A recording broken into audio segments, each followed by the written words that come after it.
Hello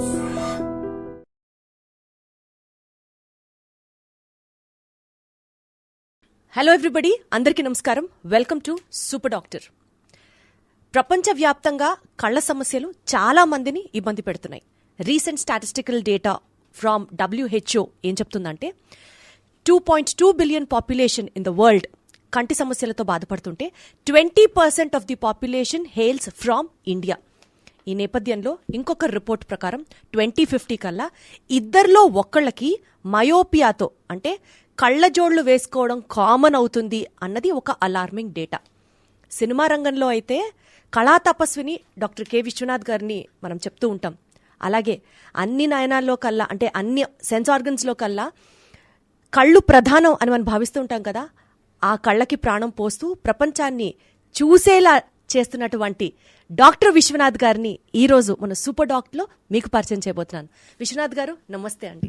నమస్కారం అండి. దీప్తి గారు ఎలా ఉన్నారు సార్? బాగున్నాను, థ్యాంక్ యూ.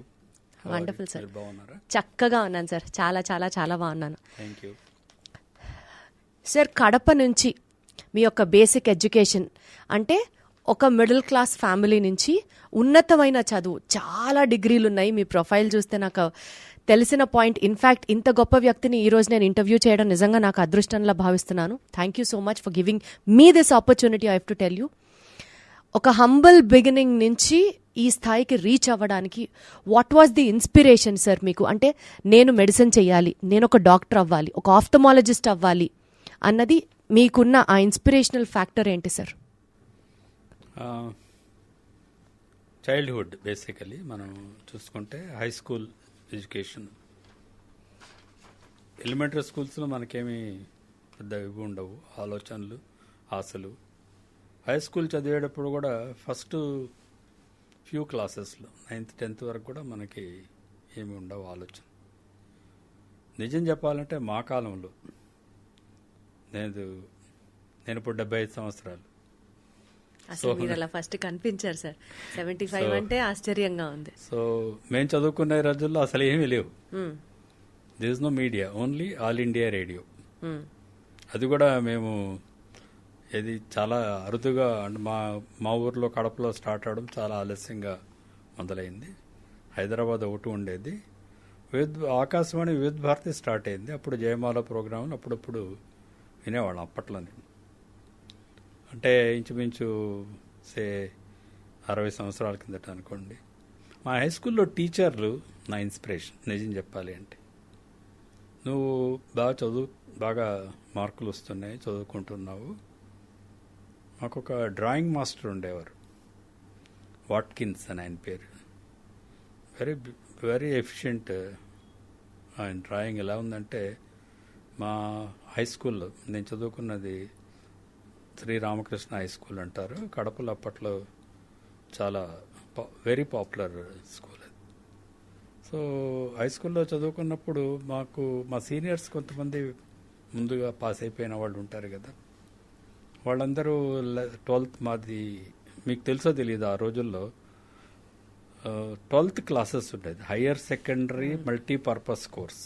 మా పెద్దవాళ్ళు చెప్తూ ఉంటే వినేదాన్ని. అంటే 12 సంవత్సరాలు స్కూల్లోనే చదువుకుంటాం. 12వ సంవత్సరంలో పాస్ అయిందే ఫైనల్. అంటే మీ రోజుల్లో ఇంటర్మీడియట్ లాగా అనుకోండి.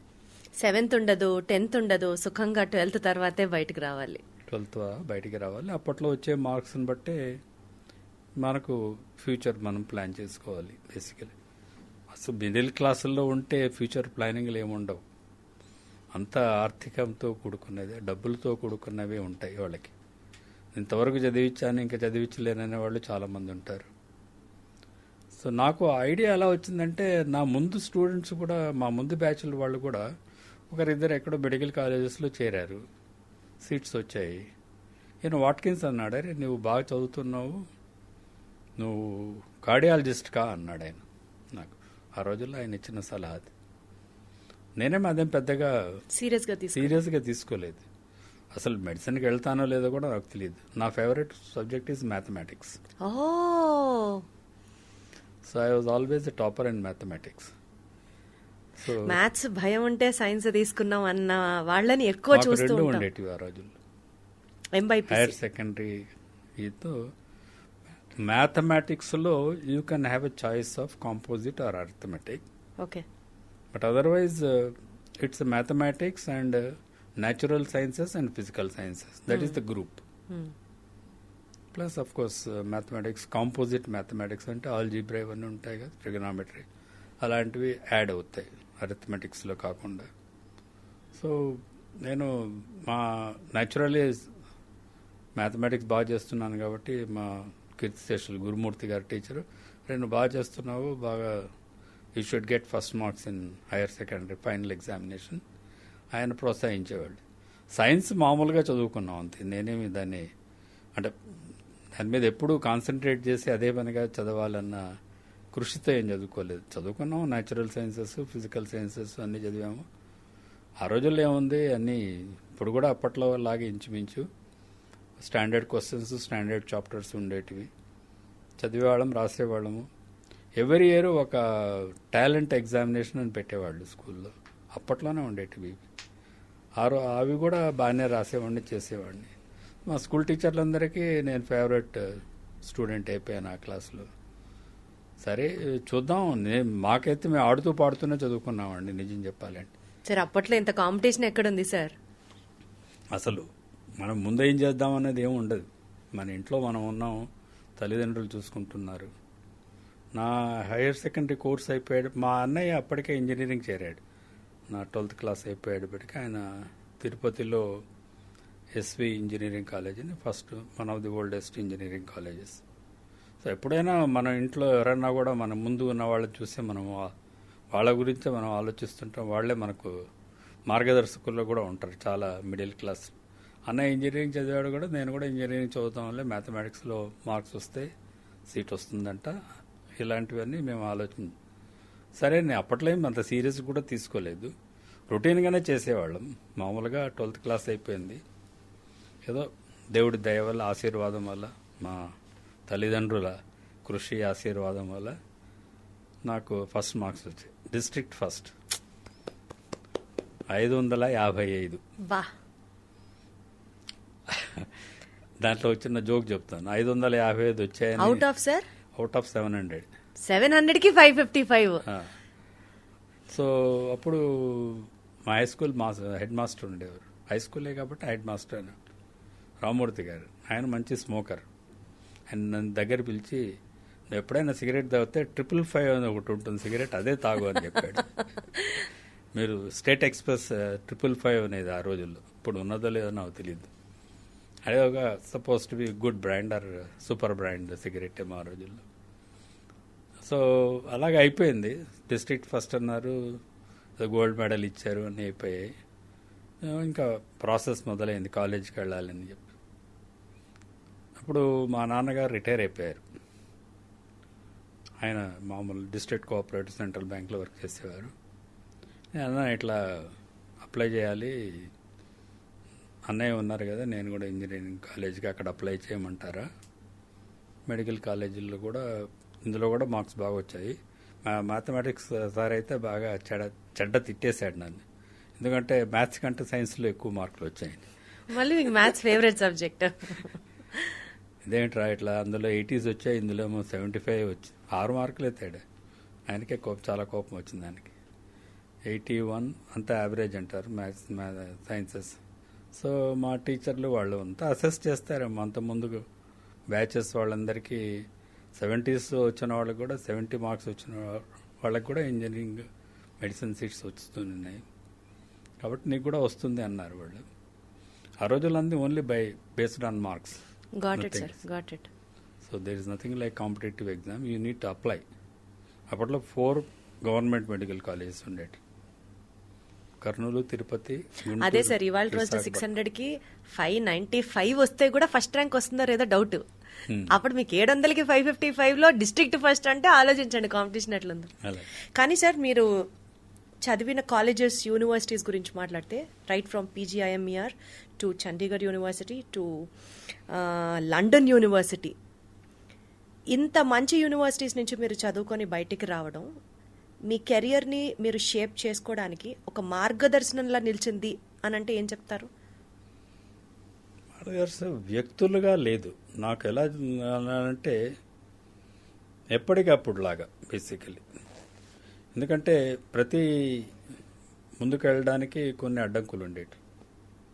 మెడిసిన్కి అప్లై, మామూలు మెడికల్ కాలేజ్ అడ్మిషన్స్ అప్లై చేయాలన్నారు, అప్లై చేశాను. ఇంజనీరింగ్ కాలేజీకి వెళ్ళాలి అంటే అప్లై చేశారు. మా నాన్నగారేమో నేను రిటైర్ అయిపోయాను, నేను ఏది ప్రొఫెషనల్ కాలేజెస్ నేను చదివించలేనని చెప్పారు అప్పటికే. అంటే ఏదో ఆయన పూర్వీకులు ఆయన ఆస్తి అనేది సంపాదించినవి అమ్మేశాను, ఉన్న పొలం మీ అన్నయ్య చదువు కోసం, సో నేను చదివించలేకపోవచ్చురా నీ ఇష్టం అన్నారు. ఏదైతే ముందు అయితే అప్లై చేసాము, నాకు ఒక కజిన్ ఉండేవాడు, లేరు ఇప్పుడు ఆయన, శ్రీనివాసన్. అతనిది ఇంచుమించు మేమంతా ఒకే, మా పెద్దనాన్న పిల్లలు వాళ్ళు, బ్యాక్గ్రౌండ్ సేమ్. అతను కూడా బాగా మంచి మార్క్స్ వచ్చి doctor కావాలనుకున్నాడు.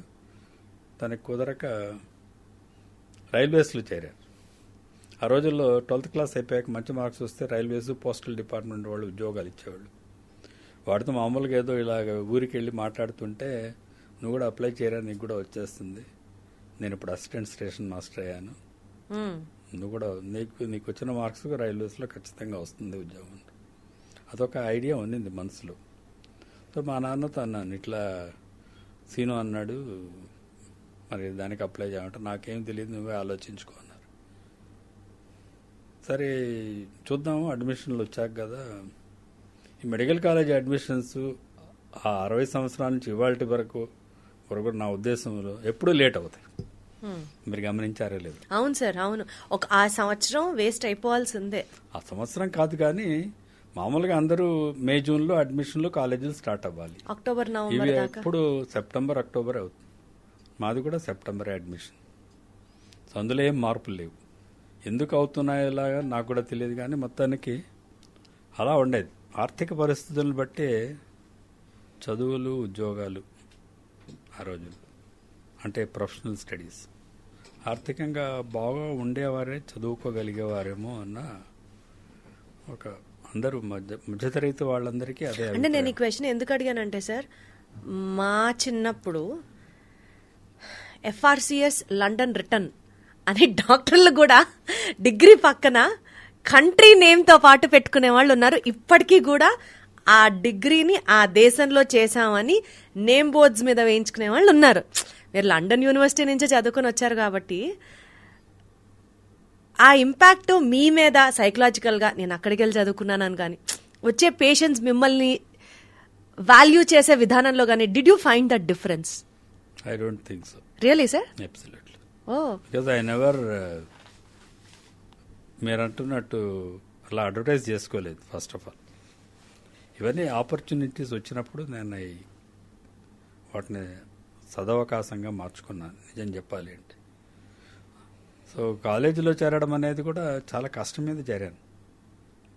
Medical college engineering admission వచ్చేసింది, జూన్ కల్లా సీట్ వచ్చింది, వెళ్ళాలి. మా అన్నయ్య అన్నాడు, వద్దు చేరొద్దు, నువ్వు మెడికల్ కాలేజ్ అడ్మిషన్ అనౌన్స్ చేసేంత వరకు వెయిట్ చేయాలి. సరే వెయిట్ చేద్దాం అనుకున్నా. ఏదైనా కూడా చివరికి మా ఊర్లో ఉన్న గవర్నమెంట్ ఆర్ట్స్ కాలేజీలో ఖచ్చితంగా చేరవచ్చు, BSCయో BO, ఇదే నాకు తెలిసింది. ఇది ఎలాగైనా అక్కడైతే రోజు వెళ్ళటం రావడం సులభం అని. సరే చెబుతున్నాను కదా, మాకెప్పుడు ఇట్లాగా ఇది చేయాలి ఇది చేయాలని మా రోజుల్లో లేవనుకుంటాను నా ఉద్దేశం. మరి నాకైతే మిగిలిన వాళ్ళ సంగతి తెలియదు, కానీ మా బ్యాచ్లో ఇద్దరికి అడ్మిషన్స్ వచ్చాయి మెడికల్ కాలేజ్. తను ముస్లింకి, అబ్బాయి ఇక్కడ గల్ఫ్లో ఉన్నాడు ఇప్పుడు. సో వచ్చాయి అడ్మిషన్స్. మా నాన్న, ఎట్లా వెళ్తావురా, చెప్పాను కదా ఆర్థికంగా మనము నిన్ను అక్కడ చదివించలేను. ఇందులో ఒక విషయం మీకు చెప్పాలి. విషయం, ప్రొఫెషనల్ కాలేజ్ ఎడ్యుకేషన్స్ ఎందుకు ఎక్స్పెన్సివ్? మీరు ఈ ప్రశ్న అడగవచ్చున్నాను. అంటే అక్కడ కూడా ఫ్రీ సీట్ ఉంది కదా సార్? ఫ్రీ సీటు ఉంది, పేమెంట్ సీటు ఉంది. అక్కడ ఆ రోజుల్లో అసలు ప్రైవేట్ మెడికల్ కాలేజెస్ లేవు. సో ఓన్లీ టాలెంట్ పరంగానే సీట్ రావాలి. ఎక్కడ ఖర్చు? అందరు ఇదే అనుకుంటారు. నేను చెబుతున్నాను చూడండి సీక్రెట్. గవర్నమెంట్ కాలేజెస్ లో ఫీజులు ఎక్కువగా లేవు. అవును, నేను కట్టింది 120 రూపాయలు, 120 రూపీస్ పర్ యానం ఫీజు. మరి ఎక్కడ ఖర్చు ఉంది? 5 సంవత్సరాలు చదివినా 6 సంవత్సరాలు చదివినా 1000 రూపాయల లోపే. బుక్స్ సార్, బుక్స్ బుక్స్ ఎవరు చదువు కొనుక్కోరండి మెడికల్ కాలేజీల్లో, చాలా ఎక్స్పెన్సివ్. లైబ్రరీలో ఉంటాయి. బాగా రిచ్ ఉన్న వాళ్ళు ఎవరన్నా కొనుక్కుంటారేమో కానీ నేను ఒక పుస్తకం కొనుక్కున్నాను 6 సంవత్సరాలు. గొప్పవాళ్ళు సార్. అసలు పుస్తకమే కొనుక్కోలేదు, లైబ్రరీలో కూర్చొని చదువుకునేవాళ్ళు. సో అంటే నీది ఇంపార్టెంట్ డెవలప్మెంట్ చెబుతున్నాను. నాకు అడ్మిషన్ నేను చేయలేనని చెప్పేశారు మా నాన్నగారు. నీ ఇష్టం, నువ్వు ఆలోచన చేసుకో, ఇక్కడే చేరు, బీఎస్సీ బీఏ ఏదో ఒకటి వస్తుంది చేరు అన్నారు.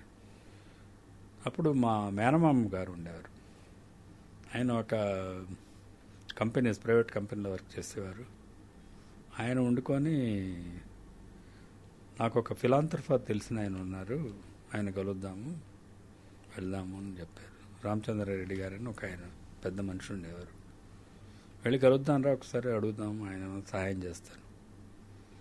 ఆయన చాలా గొప్ప వ్యక్తి. ఎందుకు చెప్పాలి అంటే ఆయన ఒక మాట చెప్పాడు, బాబు నేను నీకు 1000 రూపాయలు ఇస్తాను సంవత్సరానికి, కానీ 1 సంవత్సరమే ఇస్తాను. ఆ సంవత్సరం లోపల నువ్వు ఏదో ఒకటి స్కాలర్షిప్ ఏదో ఒకటి సంపాదించుకోవాలి. 1000 రూపాయల్లో నువ్వు 1 year వరకు నేను సపోర్ట్ ఇస్తాను, అంతే అన్నారు. అది నాకు అర్థం అవ్వలేదు ఎందుకు ఎట్లా అన్నారని. మొత్తం 5 years కోర్సు. 5 years course. సరే మా ప్రిన్సిపాల్ గారు అన్నారు, నీకు because your district first you will sure to get a scholarship, merit scholarship వచ్చేసింది. ఇలాగ నేషనల్ మెరిట్ స్కాలర్షిప్ ఇచ్చారు. 1000 రూపాయలు ఇస్తారు, అది కరెక్ట్. ఆయన చెప్పాడు, ఆయన కూడా సలహా ఇచ్చాడు, అది తీసుకో ఆయన దగ్గర, ప్రస్తుతం 1 సంవత్సరం గడిపోయి ఇయర్ ఎండింగ్ అయిపోయే లోపల నీకు ఆ రోజుల్లో, ఈ రోజుల్లో ఎలా ఉందో నాకు తెలియదు కానీ ఆ రోజుల్లో స్కాలర్షిప్స్ ఇయర్ ఎండింగ్లో ఇచ్చేవారు. అంతే సార్. ఇప్పుడు కూడా అలాగే ఉందా? ముందే ఇస్తే బహుశా స్టూడెంట్స్ డబ్బులు తీసుకొని పారిపోతారని గవర్నమెంట్ భ్రమ ఏమో తెలియదు, ఉండవచ్చు, అది కూడా ఫ్యాక్ట్.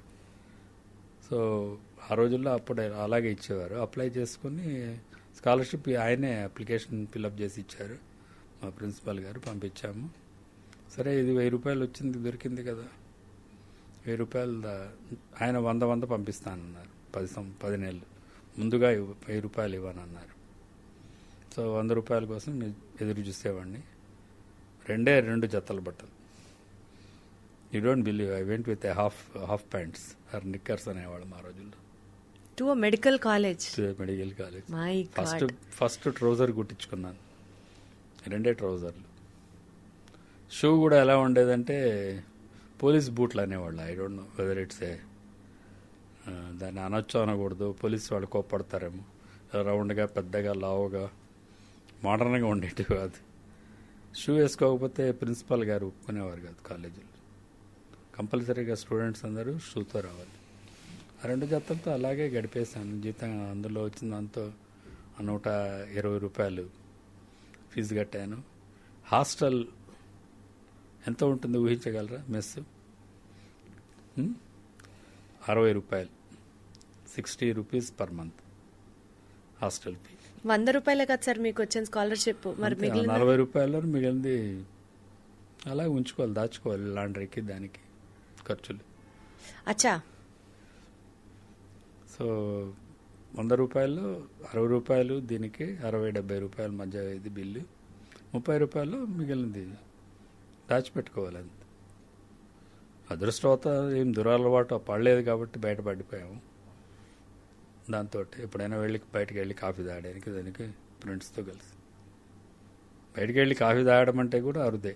మా కాలేజీలో ఉన్న క్యాంటీన్లో తాగేవాళ్ళు. అక్కడ కొంచెం క్యాంటీన్లో ఎప్పుడు కన్సెషన్ రేట్లోనే ఉంటాయి కాబట్టి.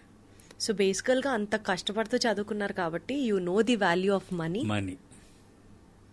That is the essential thing, basic underline. Got it sir. Sir probably ఎన్నో లైఫ్ లెసన్స్ మిమ్మల్ని ఇంటర్వ్యూ చేస్తూ ఉంటే తెలుసుకోవచ్చు.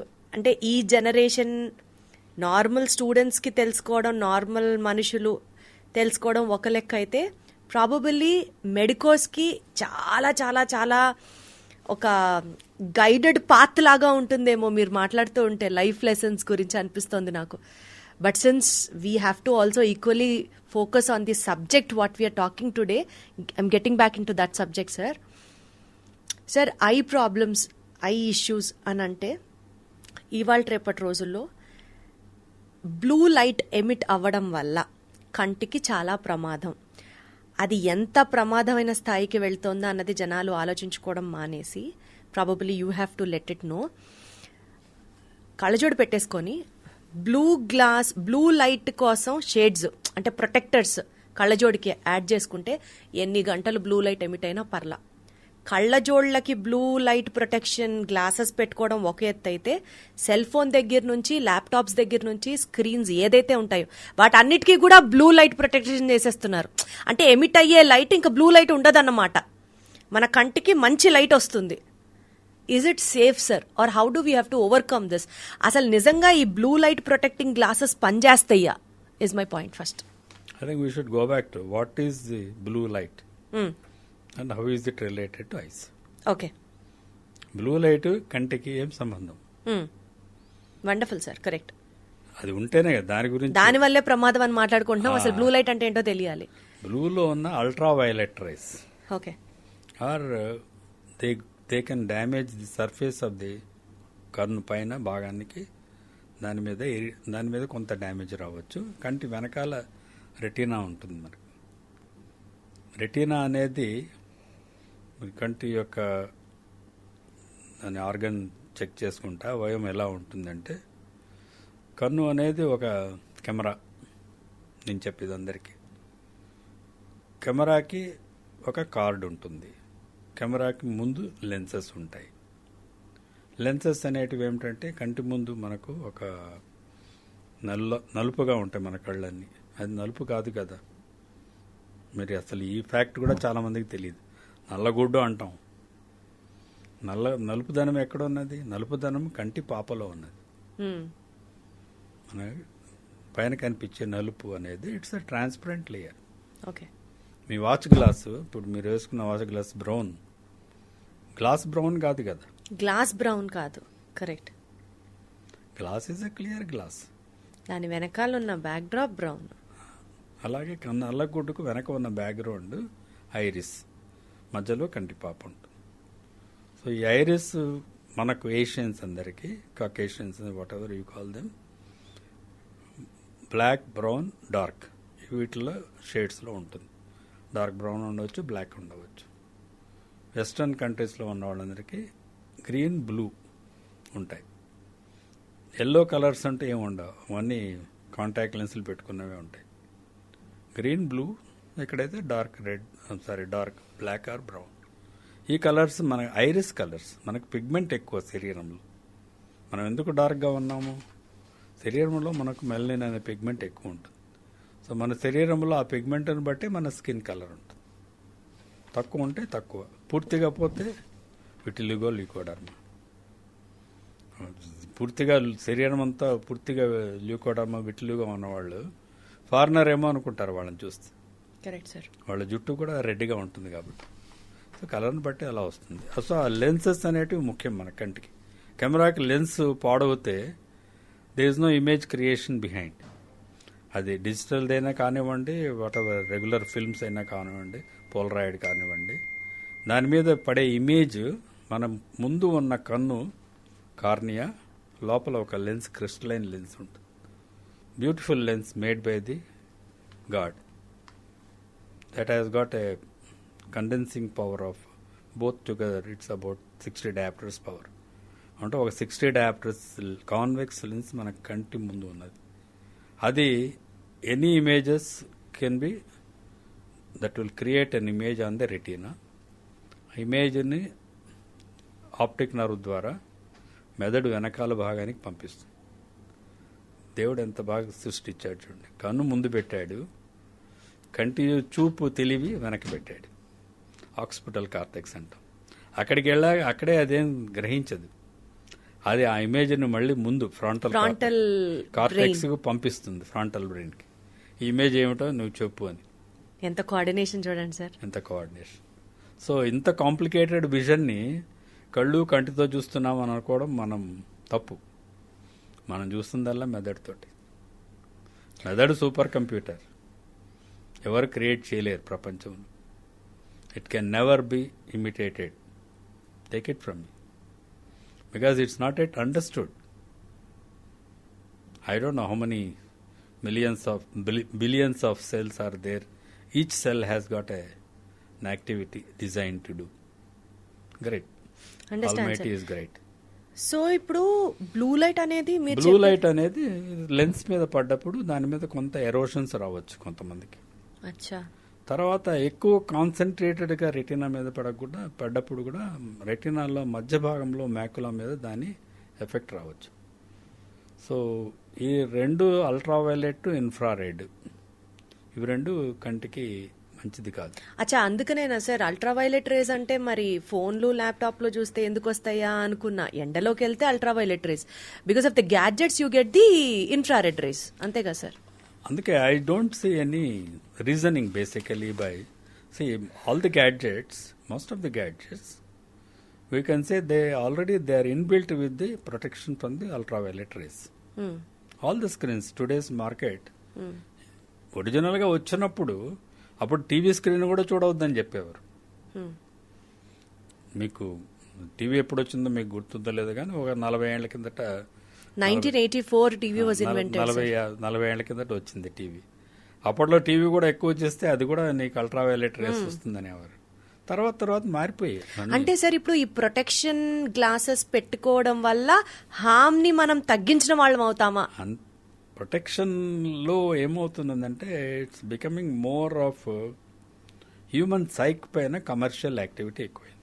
ఓకే, అంటే రీసెర్చ్ పరంగా ultraviolet, infrared rays are not good for the eyes if they are exposed to a very large extent. You will get smarting sensation అంటాం, అంటే కంట్లో ఏదో గుచ్చుకుంటున్న ఫీలింగ్. అల్ట్రావైలెట్ రేస్ కార్నియా మీద పడవచ్చు, ఇన్ఫ్రారెడ్ రేస్ పడవచ్చు, వెనకాల రెటినా మీద పడవచ్చు.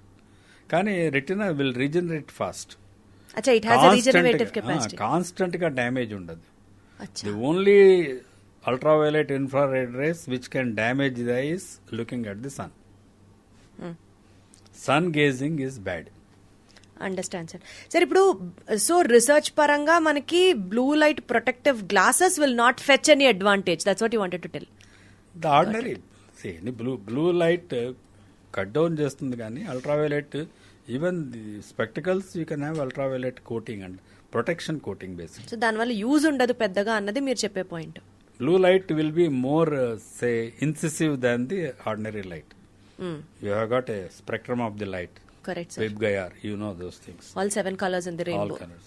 Got it, sir. So, వాటిల్లో ఉన్న blue, red are more incisive. Going in further ultra level or infra levels, they can cause the damage to the eye. అంతేగాని ఇవన్నీ మిగిలినవన్నీ కమర్షియల్. సో చక్కగా బ్లూ లైట్ గ్లాసెస్ పెట్టేసుకొని రాత్రంతా ఫోన్లు చూడొచ్చు, హ్యాపీగా ఎండలోకి వెళ్ళొచ్చు, ఇలాంటివన్నీ ఉడకవు. Got it sir. Sir coming to the second point sir, cataract operations, అంటే క్యాట్రాక్ట్ అనే దాని గురించి మాట్లాడితే సార్ ఓన్లీ పెద్దవాళ్లకే వస్తుందా సార్ ఈ క్యాట్రాక్ట్ అనేది? అసలు వాట్ ఈస్ దిస్ క్యాట్రాక్ట్? మీకు ఇందాకే లెన్స్ చెప్పానా, 2 లెన్సెస్ ఉన్నాయి కంటి ముందు భాగం ఉన్నది convex lens, simple convex, or you can say plane, convex, simple convex. One is other is bi convex. లోపల ఉన్నది బై కాన్వెక్స్, అది కంటి పాప వెనక ఉంటుంది, పీపుల్ వెనక. Natural clear crystalline lens. అది మెల్లిగా ఒపేసిటీ వస్తుంది. కొన్ని మీరు అడిగారు, అవి తర్వాత చెబుతాం. అప్పుడే పుట్టిన వాళ్ళకి కూడా క్యాట్రాక్ట్ రావచ్చు. సో అది చెప్తాను తర్వాత. ఆ లెన్స్ క్లియర్గా ఉండకుండా మసక బారుతూ రావడాన్ని క్యాట్రాక్టస్ ప్రాసెస్. లోపల ఉన్న నార్మల్ క్రిస్టలైన్ లెన్స్ అంటాం. అంటే crystalline is nothing but clear lens basically, which is formed by the sort of layers of fibers and then transparent fibers and then some fluid inside the, all that is the anatomy physiology అనుకోండి. అది అవసరం లేదు మనకు. అంటే you can see through and it will also condense and it is moldable lens, not a fixed lens like a fixed camera. Auto focusing lens. మనం దూరం చూసి దగ్గర చూడంగానే రెండు క్లియర్గా ఉంటాయి. కెమెరాలు అలా కాదు కదా, ఇప్పుడు వస్తున్నాయేమో కానీ బట్ ఇప్పుడు కూడా అట్లేదు సార్, మనం ఫోకస్ సెట్ చేసుకోవాలి. సెట్ చేసుకోవాలి కదా. So how great the God he's given you an auto focus lens which cannot be duplicated. I don't know whether camera వాళ్ళు చెప్పాలి. అంత క్విక్గా ఆటో ఫోకస్ అయ్యే లెన్సెస్ ఎక్కడైనా ఉన్నాయా? లేవు. సో అంత క్విక్గా దాన్ని అకామిడేషన్ అంటాం ఆటో ఫోకస్. ఈ లెన్స్ క్లారిటీ కొన్ని డిసీజెస్లో అది ఒపేక్ కావచ్చు. న్యాచురల్ ఏజింగ్ ప్రాసెస్లో around 60 years of the age అది ఆ ఫైబర్స్ అవన్నీ కొంత they lose their transparency, they may become slightly blackish or brown, which is called natural ప్రాసెస్లో స్క్లీరోసిస్ అంటాం. అంటే sclerosis of the every structure will become slightly degenerated. అవి అలాగే మెల్లిగా ఆ బ్లాక్ బ్రౌన్ నుంచి they may become white. So అప్పుడు transparency తగ్గుతూ వస్తుంది. అంటే సార్ 40 years లో క్యాట్రాక్ట్ రావాల్సింది ఎగ్జాంపుల్ చెప్తున్నాం, 50 years లోనో 60 years లో ఎక్స్టెండ్ చేసుకోవచ్చు, కానీ sclerosis of that particular nerve or organ or what you call lens, normal lens, sclerosis of the lens is unpreventable is what you say. After the age of 60, aging process. It may not totally become white. Acha. But it starts causing a problem in your transparency. Say for example, at my age, touch wood, I have not developed a cataract, but అద్భుతం. So అంటే ఇప్పుడు మీ secret ఏంటో చెప్పండి sir. Cataract రాకుండా ఉండాలంటే ఏం చేయాలో చెప్పాలి. healthy lifestyle, life food, exercise. Less screen టైమా sir? Screen time, we are never addicted to phones. In fact, I hate my phone. To tell you very frank, it's more disturbing. But I watch TV. All OTT platforms I know. అరే వా. So watching doesn't affect the eyes. Eyes have been given to watch, to see. How can say? Only thing is, మీకు చెప్పాను కదా auto focus ఉందని, అది కూడా it's very thin muscle. దానికి కొంచెం రెస్ట్ ఇవ్వాలి కదా, టైర్ అయిపోతుంది కదా. సో కొంచెంసేపు కళ్ళు మూసుకోండి, కాన్స్టెంట్గా చూడకండి.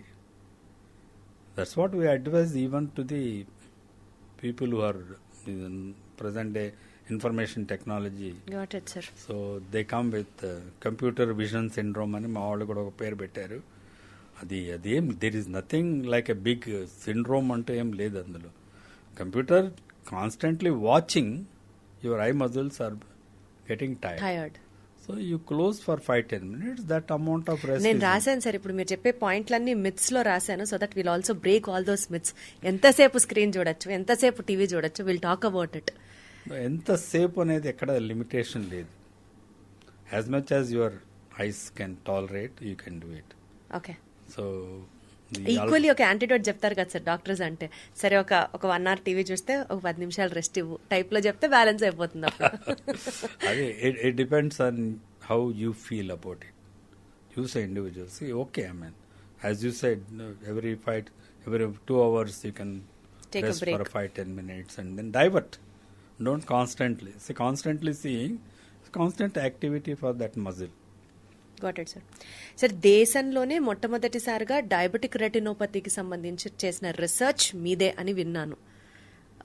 What does that stand for sir? Diabetic retinopathy, diabetic పేరులోనే ఉంది, షుగర్ ఉన్న వాళ్ళకి డయాబెటిక్ రెటినోపతి వస్తుంది. అంతవరకు వేగ్గా we have an understanding basically.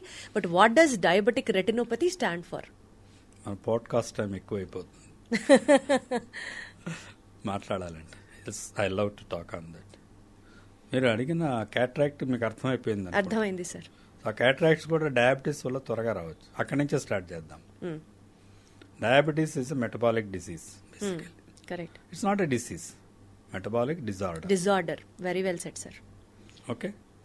మన శరీరంలో మనం తినే ఆహారంలో కార్బోహైడ్రేట్స్ గ్లూకోజుగా మారుతుంది శరీరంలో. గ్లూకోజ్ మన శరీరానికి అవసరం, ఎనర్జీ ఇవ్వాలి. Every cell requires glucose. Every single billions of cells what we have. So, it will give glucose as well as oxygen. Etla through the blood. So, diabetes ఎందుకు వస్తున్నది? మీరు తినే ఆహారంలో ఎనర్జైజ్ చేయడం అంటే గ్లూకోజ్ని ఖర్చు చేయడం అనేది ఒక ఇన్సులిన్ అనే ఒక ఎంజైమ్ ఉంటుంది మనకు. Insulin resistance diabetes develops. Insulin resistance ఏమి కాదు, అది కూడా అది ఒక కండిషన్. అది ఇన్సులిన్ అనేది సహజంగా మనకు శరీరంలో ఉండాలి ఎంజైమ్. మనకు సలైవా ఉన్నట్టు, గ్యాస్ట్రిక్ జ్యూసెస్ ఉన్నట్టు అది కూడా ప్యాంక్రియాస్ నుంచి వస్తుంది మనకి. అందులోంచి అది బయటికి రావాలి, వచ్చి మనం తిన్న ఆహారంలో గ్లూకోజ్ని అంతా ఎనర్జైజ్ చేసేస్తుంది, ఖర్చు చేస్తుంది. కొంత ఎక్కడెక్కడ గ్లూకోజ్ పంపించాలో అక్కడంతా ఆ సెల్స్కి అంతా ఇన్సులిన్ కూడా కొద్ది కొద్దిగా వెళ్ళి ఖర్చు చేసి యాక్టివ్గా పెడుతుంది. ఇన్సులిన్ తగ్గిపోతే ఏమవుతుంది, ఖర్చు అవ్వాల్సిన గ్లూకోజు మిగిలిపోతూ వస్తుంది రక్తంలో. ఆ స్టేటస్సే డయాబెటీస్ మెలిటస్ అంటారు. ఇన్సులిన్ ఎందుకు తగ్గిపోతుందంటే వంశపారంపర్యంగా అది ఒక ఇట్ హ్యాస్ బీన్ ఏమంటారు జెనెటిక్ కోడింగ్ ఉంటుంది శరీరంలో కూడా. వంశపారంపర్యంలో వచ్చే జబ్బుల్లో అవే ముఖ్యం బేసికలీ. ఆ కోడింగ్ ప్రకారం కొద్ది రోజుల తర్వాత ఇన్సులిన్ ప్రొడక్షన్ తగ్గిపోతూ వస్తుంది. కొంతమంది సహజంగా అంటే అందులో రెండు మూడు టైప్స్ ఉంటాయి. పుట్టినప్పుడు కూడా రావచ్చు, అది పక్కన పెడదాము. అడల్ట్ డయాబెటీస్ గురించి మాట్లాడుకుంటే insulin dependent, non insulin dependent అని రెండు స్పెసిఫిక్గా ఉంటాయి మేజర్ క్లాసిఫికేషన్లో. ఇన్సులిన్ డిపెండెంట్ అంటే ఇన్సులిన్ బాగా తగ్గిపోతే ఇన్సులిన్ ఇవ్వాల్సి వస్తుంది. నాన్ ఇన్సులిన్ డిపెండెంట్ అంటే ఏజ్ రిలేటెడ్ అంటాం. 50-60 ఏళ్ళకి చాలా మందికి వంశపారంపర్యంగా ఆ కోడ్ ఉన్నవాడికి ఆ సెల్స్ ఐలెట్స్ ఆఫ్ లాంగరాన్ సెల్స్ ఉంటాయి, అవి తక్కువ రిలీజ్ చేస్తుంటాయి. అవి యూ కెన్ కాల్ ఇట్ హరాకిరి అనుకోండి. ఆ సెల్స్ అంతకవే తగ్గిపోతుంది, అవి లోపల పనిచేయడం మానేస్తాయి అన్నమాట. ఇన్సులిన్ లేదు, sugar reserves in the body keep on increasing. కాబట్టి మనం ఏం చేయాలి, తక్కువ కార్బోహైడ్రేట్స్ తీసుకోవాలి. ఆర్ తీసుకున్న కార్బోహైడ్రేట్స్ని ఎక్సర్సైజ్ చేసి కరిగించాలి. ఇది basic philosophy of diabetes treatment. ఇవి రెండూ చేయకపోతే శరీరంలో ఉన్న బ్లడ్లో ఉన్న గ్లూకోజు బ్లడ్లో ఉంటుంది కదా. బ్లడ్లో నార్మల్ బ్లడ్లో ఆర్బీసీ అని ఉంటాయి, రెడ్ బ్లడ్ కార్పసల్స్, హిమోగ్లోబిన్ అని ఉంటుంది, అది అందరికీ తెలిసిండేది. ఈ హిమోగ్లోబిన్లోకి వెళ్తుంది ఇది గ్లూకోజ్. అది గ్లూకోజ్ అందులోకి వెళ్ళిపోతే మనం ఎక్కువ ఆహారం తీసుకున్నప్పుడు ఏమనిపిస్తుంది మనకి, మత్తుగా ఉంటుంది. హిమోగ్లోబిన్ కూడా మత్తు వచ్చేసింది. అది గ్లూకోజ్ నాకు చాలా దండిగా ఉన్నది, నేను పనిచేయడం మానేస్తాను. ఉదాహరణకు చెప్తున్నాను. అది గ్లూకోజ్ ఇవ్వాలి, ఆక్సిజన్ ఇవ్వాలి. ఆక్సిజన్ ముఖ్యంగా ఇవ్వాలి శరీరంలో సెల్స్. ఆక్సిజన్ క్యారీయింగ్ కెపాసిటీ అంటాం హిమోగ్లోబిన్, అది తగ్గిపోతుంది. దాంట్లోకి గ్లూకోజ్ చేరుతుంది దాన్ని, కాబట్టి అది గ్లైకేషన్ ప్రాసెస్ అంటాం. అది కాదు, దాన్ని ముఖ్యంగా glycated haemoglobin, got it sir, HbA1c అని ఉంటుంది. అది ఎస్టిమేట్స్ చేసుకుంటూ ఉండాలి. For every 3 months you get the HbA1c rate. That's a customary. అందరూ ఎప్పుడో అప్పుడు చేసుకోవచ్చు. డయాబెటీస్ ఫ్యామిలీ హిస్టరీ ఉన్నవాళ్ళు ఫ్రీక్వెంట్గా అట్లీస్ట్ once in 6 months చేసుకుంటూ ఉంటే మనకు ఐడియా ఉంటుంది. మీరు ఎప్పుడైనా రిపోర్ట్ చూస్తే అందులో 5, 5.5, 6 ఇలా వస్తారు. 5 ఉంటే మీకు డయాబెటీస్ వచ్చే సూచనలు లేవు. 5.5 ఉంటే రావచ్చు. 6 ఉంటే డయాబెటీస్ ఉన్నది ఆల్రెడీ. 8 అంటే అన్కంట్రోలబుల్. 7 లోపల ఉంటే జీవితాంతం సుఖంగా ఉంటారు. HbA1c అనే మార్కర్ని 7%, అది పర్సంటేజ్, అంటే ఎంత పర్సంటేజ్ హిమోగ్లోబిన్ గ్లైకేట్ అయింది అని ఒక లెక్క అన్నమాట. ఇది పెట్టుకుంటే శరీరంలో డయాబెటీస్ రిలేటెడ్ కాంప్లికేషన్స్ అన్నీ పోతాయి. మన శరీరంలో బాగా సెన్సిటివ్ ఆర్గన్స్ వచ్చేసి retina and brain and kidneys. ఈ 3 ఎసెన్షియల్ ఆర్గానిజమ్స్. సో ఈ ఆర్గన్స్లో ఈ ఆక్సిజన్ సప్లై తగ్గిపోయే కొద్దీ అవి they start protecting themselves. So oxygen carrying capacity తగ్గిపోయినప్పుడు ఆక్సిజన్ హిమోగ్లోబిన్ ఇస్తారు. మీరే అన్నారు కదా మత్తుగా ఉంటుందని. బ్లడ్ ఫ్లో కూడా అందులో అంటే we call it hyper viscosity అంటాం. సాంద్రత ఎక్కువైపోతుంది. రక్త ప్రసరణ మెల్లిగా ఉంటుంది. రక్తనాళాలు మూసుకుపోతుంటాయి. ఇవి చిన్నవి కేశనాళికలు, క్యాపిలరీస్, అవి మూసుకుపోతుంటాయి. రక్తనాళాలు చిట్లుతాయి. ఇవన్నీ retina is nothing but brain, nervous tissue. Kidney is of course glucose, toxins and glucose basically అన్ని బయటికి పంపించేస్తుంటుంది. సో అక్కడ కూడా ఫెయిల్యూర్ అవుతుంది ఆ ఫిల్టరేషన్ ప్రాసెస్. సో గ్లూకోజ్ లాగా బయటికి వెళ్ళిపోతుంటుంది. అందుకే యూరిన్లో షుగర్ ఉందా అని టెస్ట్ చేస్తారు. షుగర్ నార్మల్గా ఉండకూడదు, అది ఖర్చు అవ్వాలి. కిడ్నీలో కూడా, కిడ్నీకి కూడా అది అవసరం. ఖర్చు అవ్వకుండా ఫిల్టరింగ్ ఉంటాయి, ఛానల్స్ ఉంటాయి. ఫిల్టరింగ్ ఛానల్స్, ఫిల్టరేషన్ రేట్స్ అన్నీ దెబ్బతింటూ ఉంటాయి. సో అది బయటకు వచ్చేస్తుంటుంది. సో ఈ 3 ఎసెన్షియల్ ఆర్గన్స్ మీద దాని ఎక్కువ ఒత్తిడి ఉంటుంది.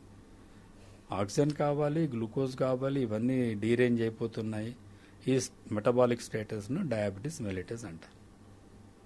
సో ఇప్పుడు మనకు పెథోజెనిసిస్ అంటాం, అంటే ఎందుకు డ్యామేజ్ అవుతున్నాయని తెలుస్తున్నాయి కాబట్టి. రెటీనా ఎఫెక్ట్ అయితే ఏమవుతుంది, విజన్ దెబ్బతింది.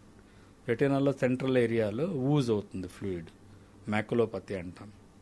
విజన్ డిస్టర్బ్ అయిపోతుంది, స్మాల్ లెటర్స్ కనిపించకపోవచ్చు, గ్రాస్గా విజన్ కనిపిస్తుంటుంది. 40-50 ఏళ్ల వాళ్ళకి జబ్బు వచ్చింది అనుకుందాం, డయాబెటిక్ రెటినోపతి, రాకూడదు. వస్తే ఏమవుతుంది, వాడు చదవలేడు, రాయలేడు. 40-50 ఏళ్ల జీవితం మనిషిలో చాలా ఇంపార్టెంట్ స్టేజ్. 40-50 ఏళ్ళకి వాడికి సంసారంలో బాధ్యతలు చాలా ఉంటాయి. పిల్లలు చదువుకొని పైకి వస్తుంటారు, ఆడపిల్లలకి పెళ్ళిళ్ళు చేయాలి. వాడు ఉద్యోగం సరిగా చేసుకోలేకపోతే ఉద్యోగం పోతుంది. సో బేసికల్లీ దీన్ని మనం కంట్రోల్ చేయడానికి షుగర్ అసలు ఫస్ట్ ఆఫ్ ఆల్ రాకూడదు, వచ్చినా కంట్రోల్లో పెట్టుకోవాలి. HbA1c less than 7 రాకూడదు అనేది లేదు. I don't agree on those. రాకూడదని మీరు నేను అనలేం. Your body is coded genetically to develop. Delay చేయవచ్చు, ఆన్సర్ డిలే చేయొచ్చు. Okay sir, that is important. Got it sir. Sir బేసికల్గా డయాబెటిక్ రెటినోపతి మాట్లాడడం, రెటినోపతి వచ్చింది కాబట్టి my next question, retinopathy of prematurity, ROP, చిన్నపిల్లల్లో వచ్చే కంటి సమస్యలలో ఇది చాలా ప్రధానమైనది and also very dangerous. So what is this ROP అని కానీ వైద్యులు యాజ్ వెల్ యాజ్ పేరెంట్స్ ఎలాంటి జాగ్రత్తలు తీసుకోవాలి, నేర్పించాలి అని అంటే ఏం చెప్తారు? To start with, what is ROP, retinopathy of prematurity అంటే ఏంటి? ప్రీమెచ్యూరిటీ అంటే మీకేం అర్థమైంది? Prematurity in the sense, mature complete గా అవ్వలేదు, the organ is not matured enough to function at its peak. Prematurity of a child అంటే ఏమిటి అర్థం? మేబీ బ్రెయిన్ సరిగ్గా, కరెక్ట్ సార్, బ్రెయిన్ సరి, ఐ మీన్ మీరు ఎప్పుడైనా as a lady you should understand that basic. Growth సరిగ్గా జరగట్లేదు, timely markers reach అవ్వట్లేదు, ప్రీమెచ్యూరిటీ. అది కూడా కాదు. మన బేబీ డెవలప్మెంట్లో ఎన్ని నెలలకు బేబీ డెవలప్ అయ్యి డెలివరీ అవుతుంది? 9 months కంప్లీట్ అవ్వాలి. 9 months కంప్లీట్ అవ్వాలంటే somewhere 10th month. 9th month తర్వాత కొద్ది రోజుల్లో డెలివరీ అవుతుంది సహజంగా కదా. అంతే సార్. అంటే అప్పటికి కంప్లీట్ డెవలప్మెంట్ శిశువు పూర్తిగా డెవలప్ అయింది అని అర్థం. Prematurity is for that child development. So ఇప్పుడు ఏమవుతుంది, 9 నెలల తర్వాత పుడితే శిశువు ఆరోగ్యంగా పెరిగింది, డెలివరీ బయటికి రావడానికి ప్రోగ్రామ్ అయింది, బయటికి వస్తుంది delivery, normal delivery, whatever delivery. Delivery కష్టం అవుతే సిజేరియన్ చేయడం, ఇవన్నీ ఇంకా it's a hornet's nest. I don't want to discuss. Natural delivery is the best. This is my advice to all women. Don't go in for caesarean. Is ఏమంటారు, చిట్కా వైద్యం, అది చేసుకోకూడదు. Natural delivery is natural. దేవుడు natural డెలివరీయే పెట్టాడు, caesarean అని ఎప్పుడు ఇవ్వలేదు ఎవరికి. మనం క్రియేట్ చేసాం దాన్ని, షార్ట్ కట్. సో ఆ ప్రిమెచ్యూరిటీ డెలివరీ కూడా జరగవచ్చు. ఆ ప్రిమెచ్యూరిటీ ఎప్పుడు మేమంటామంటే 7 నెలలకే డెలివరీ అయిపోతుంది. 280 రోజులు కంటే తక్కువ టైంలో డెలివరీ అవ్వడానికి ఏదో ప్రాబ్లం వచ్చి డెలివరీ అవుతే child is not ready to survive in the world. అంతే, బయటకు వచ్చి తనంతట తను ఊపిరి పీల్చుకొని పెరగాలి. అది జరగదు అది. సో అది ప్లస్ బర్త్ వెయిట్ తక్కువ ఉంటుంది. శరీరంలో మనకు నార్మల్గా కనీసం ఒక 3 కిలోల వెయిట్, 2.5 to 3 కిలోస్. ఇండియన్స్లో తక్కువే ఉంటుంది వెయిట్. మినిమం 3 కిలోల వెయిట్తో చైల్డ్ ఉంటే హెల్దీ చైల్డ్ అంటాం. సో 2.5 గ్రామ్స్ కంటే 2.5 కిలోస్ కంటే తక్కువ ఉన్నది 2500 గ్రామ్స్ అనుకుందాం. తక్కువ ఉన్నది అంటే ఆ శిశువుకి బయట వచ్చి సర్వైవ్ ఇది శక్తి తక్కువగా ఉంటుంది అని అర్థం. సో ప్రిమెచ్యూర్ చైల్డ్ని ఏం చేస్తారు మీరు కూడా గమనించారు, ఇంక్యుబేటర్ లో పెడతారు సార్. ఇంక్యుబేటర్ లో పెడతారు, ప్రొటెక్ట్ చేస్తారు, కొంత డెవలప్ బయట నుంచి కావాలి సపోర్ట్ ఇస్తారు. తల్లి పాలే ఇవ్వాలి, వేరే ఏం పాలు ఇవ్వకూడదు. తల్లి పాలలో ఉన్నది చాలా మంచి శ్రేష్టమైంది. ఫస్ట్ డెలివరీ అయిన రోజు నుంచి మీకు తల్లులకి పాలు వస్తాయి.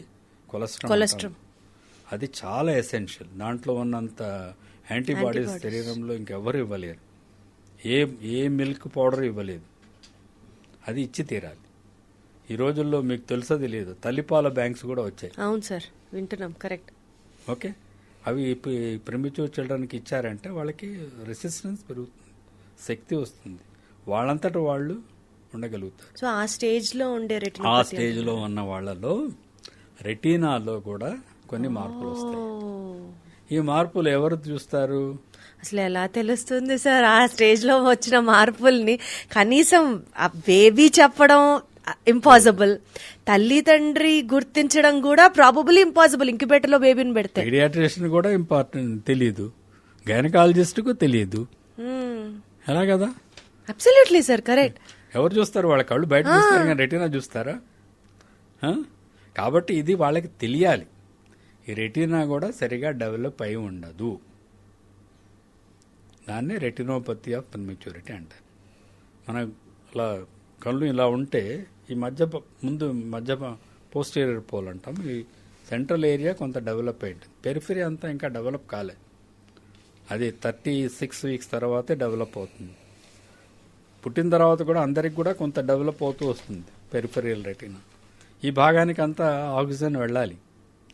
ఇది డెవలప్ అవ్వలేదు, బ్లడ్ వెజల్స్ అక్కడ ఆక్సిజన్ ఇవ్వటం లేదు, బయటకు వచ్చేసింది బిడ్డ. ఆ రెటీనాకి ఆక్సిజన్ కావాలి. అప్పుడు ఏం చేస్తారు? శరీరం ఏం చేస్తుంది? మీకు ఒక చిన్న ఇది చెప్తాను. మీకు ఎక్కడైనా చిన్న దెబ్బ తగిలింది అనుకోండి, చిన్న స్క్రాచ్, ఏమవుతుంది తర్వాత గమనించారా? బాడీ హీల్ అవడం స్టార్ట్ అవుతుంది. హీలింగ్ ఎలా అవుతుంది? చెక్కు కడుతుంది. అవును, ఎలా అవుతుంది అది? ఎప్పుడైనా ఆలోచించారా? అంటే ఫస్ట్ రక్త ప్రసరణ రావాలి దానికి. దాంట్లో ఆ చుట్టుపక్కల ఉన్న బ్లడ్ వెజల్స్, స్కిన్లో కూడా ఉంటాయి బ్లడ్ వెజల్స్, అవి మెల్లిగా వెళ్ళి ఆ భాగానికి సప్లై చేస్తాయి. అది దెబ్బ తగిలిన డెప్త్ని బట్టి స్కార్ వస్తుంది. చిన్నది అవుతే స్కార్ లేకుండా హీల్ అయిపోతుంది, నార్మల్ స్కిన్ అవుతుంది, పైన చర్మం మీద గీచుకుంటుంది. అది ఎక్కడి నుంచి వస్తుంది? ఆ రక్తం సప్లై చేస్తున్నది. ఎక్కడవి? ఇప్పుడు ఈ వేలుకు నాకు రక్తం రావట్లేదు అనుకుంటే, ఈ పక్క నుంచి వేలు నుంచి ఈ రక్తం దేనికి వస్తుంది? భగవంతుడు అద్భుత సృష్టి, ఆయన అట్లా ఇచ్చాడు డెవలప్మెంట్, అట్లా ప్రొటెక్షన్స్ ఇచ్చాడు బాడీకి. సో రెటినాలో కూడా ఏమవుతుంది? రక్తం ఒక ఎగ్జాంపుల్, ఒక 10 రక్తనాళాలు 30 రక్తనాళాల్లో 10 రక్తనాళాలే పెరిగి ఉన్నాయి. 20 రక్తనాళాలు పెంచాలి కదా, దానికి రెటినాకంతా ఆక్సిజన్ సప్లై చేయాలి కదా. కొత్తగా బ్లడ్ వెజల్స్ పెరుగుతాయి, ఇక్కడ కూడా పెరుగుతుంటాయి. ఇవి పెరిగి అవి మూసుకుపోతాయి, తర్వాత పర్పస్ అయిపోతాయి. రెటినాలో కూడా బ్లడ్ వెజల్స్ పెరుగుతాయి. అవి ఏమిటి? క్యాపిలరీస్. మన వెంట్రుక కంటే సన్నగా ఉంటాయి, కేశనాళికలు అంటారు తెలుగు పదం క్యాపిలరీస్కి. మీరు ఎప్పుడైనా ఫిజిక్స్ కెమిస్ట్రీలో ఎక్స్పెరిమెంట్ చేసి ఉంటారు కదా, క్యాపిలరీ ట్యూబ్. అదేమవుతుంది? పట్టుకుంటేనే విరిగిపోతుంది. ఫస్ట్ దాన్ని జాగ్రత్తగా పట్టుకోమంటారు, టీచర్ తిడుతుంటాడు, ఎన్ని విరగొడతావురా క్యాపిలరీ ట్యూబ్స్ అంటాడు. చాలా సున్నితంగా ఉంటాయి. అంత సున్నితంగా ఉన్నది బ్రిటిల్, విరిగిపోయావు. కంట్లో కూడా రెటీనాలో ఉన్న క్యాపిలరీస్ కూడా బ్రిటిల్, దే విల్ బ్లీడ్. కంట్లో రక్తం వచ్చేస్తుంది. రక్తం వచ్చేస్తే ఏమవుతుంది? గుడ్డంతా రక్తం నిండుకొని ఉంటుంది. ఆ రక్తం మళ్ళీ గడ్డగడుతుంది, వెనక రెటీనా మీద పొర లాగేస్తుంది దాన్ని. రెటీనల్ డిటాచ్మెంట్ అయిపోతుంది, కనుగుడ్డు సరిగా పెరగదు, రెటీనా పెరగదు, చూపు లేదు. So this is the cause of blindness. One of the causes of childhood blindness is retinopathy of prematurity. Absolutely I got it sir. అంటే ప్రీమెచ్యూర్ బేబీస్ లో one important element to be also looked for is this case. Premature చిల్డ్రనే కాదు, I will go further ahead. Every child has to be inspected. Every child organs have to be inspected thoroughly. అది paediatricians తప్పకుండా చేస్తారు, చాలామంది చేస్తుంటారు. కనుగుడ్డు సరిగా ఉందా, form అయిందా, బయట కనిపించేంత వరకు బాగుందా, రెటీనా బాగుందా, అది కూడా చూడాలి కంపల్సరీగా. అదే కనీసం ఒక 2-3 నెలల కన్నా వెళ్ళి డాక్టర్కి మనం చూపించుకోవాలి. కనుగుడ్లు పెరిగేటప్పుడు మీరు గమనించారు లేదు, అంటే మనం we're moving from retinopathy prematurity to other one. కళ్ళు మనం ఎట్లా ఉంటాయి, 2 కళ్ళు సమాంతరంగా తిరుగుతాయి. ఒక కన్ను ఇటు, ఒక కన్ను అటు, కాకిలాగా ఉండదు కదా మనకి.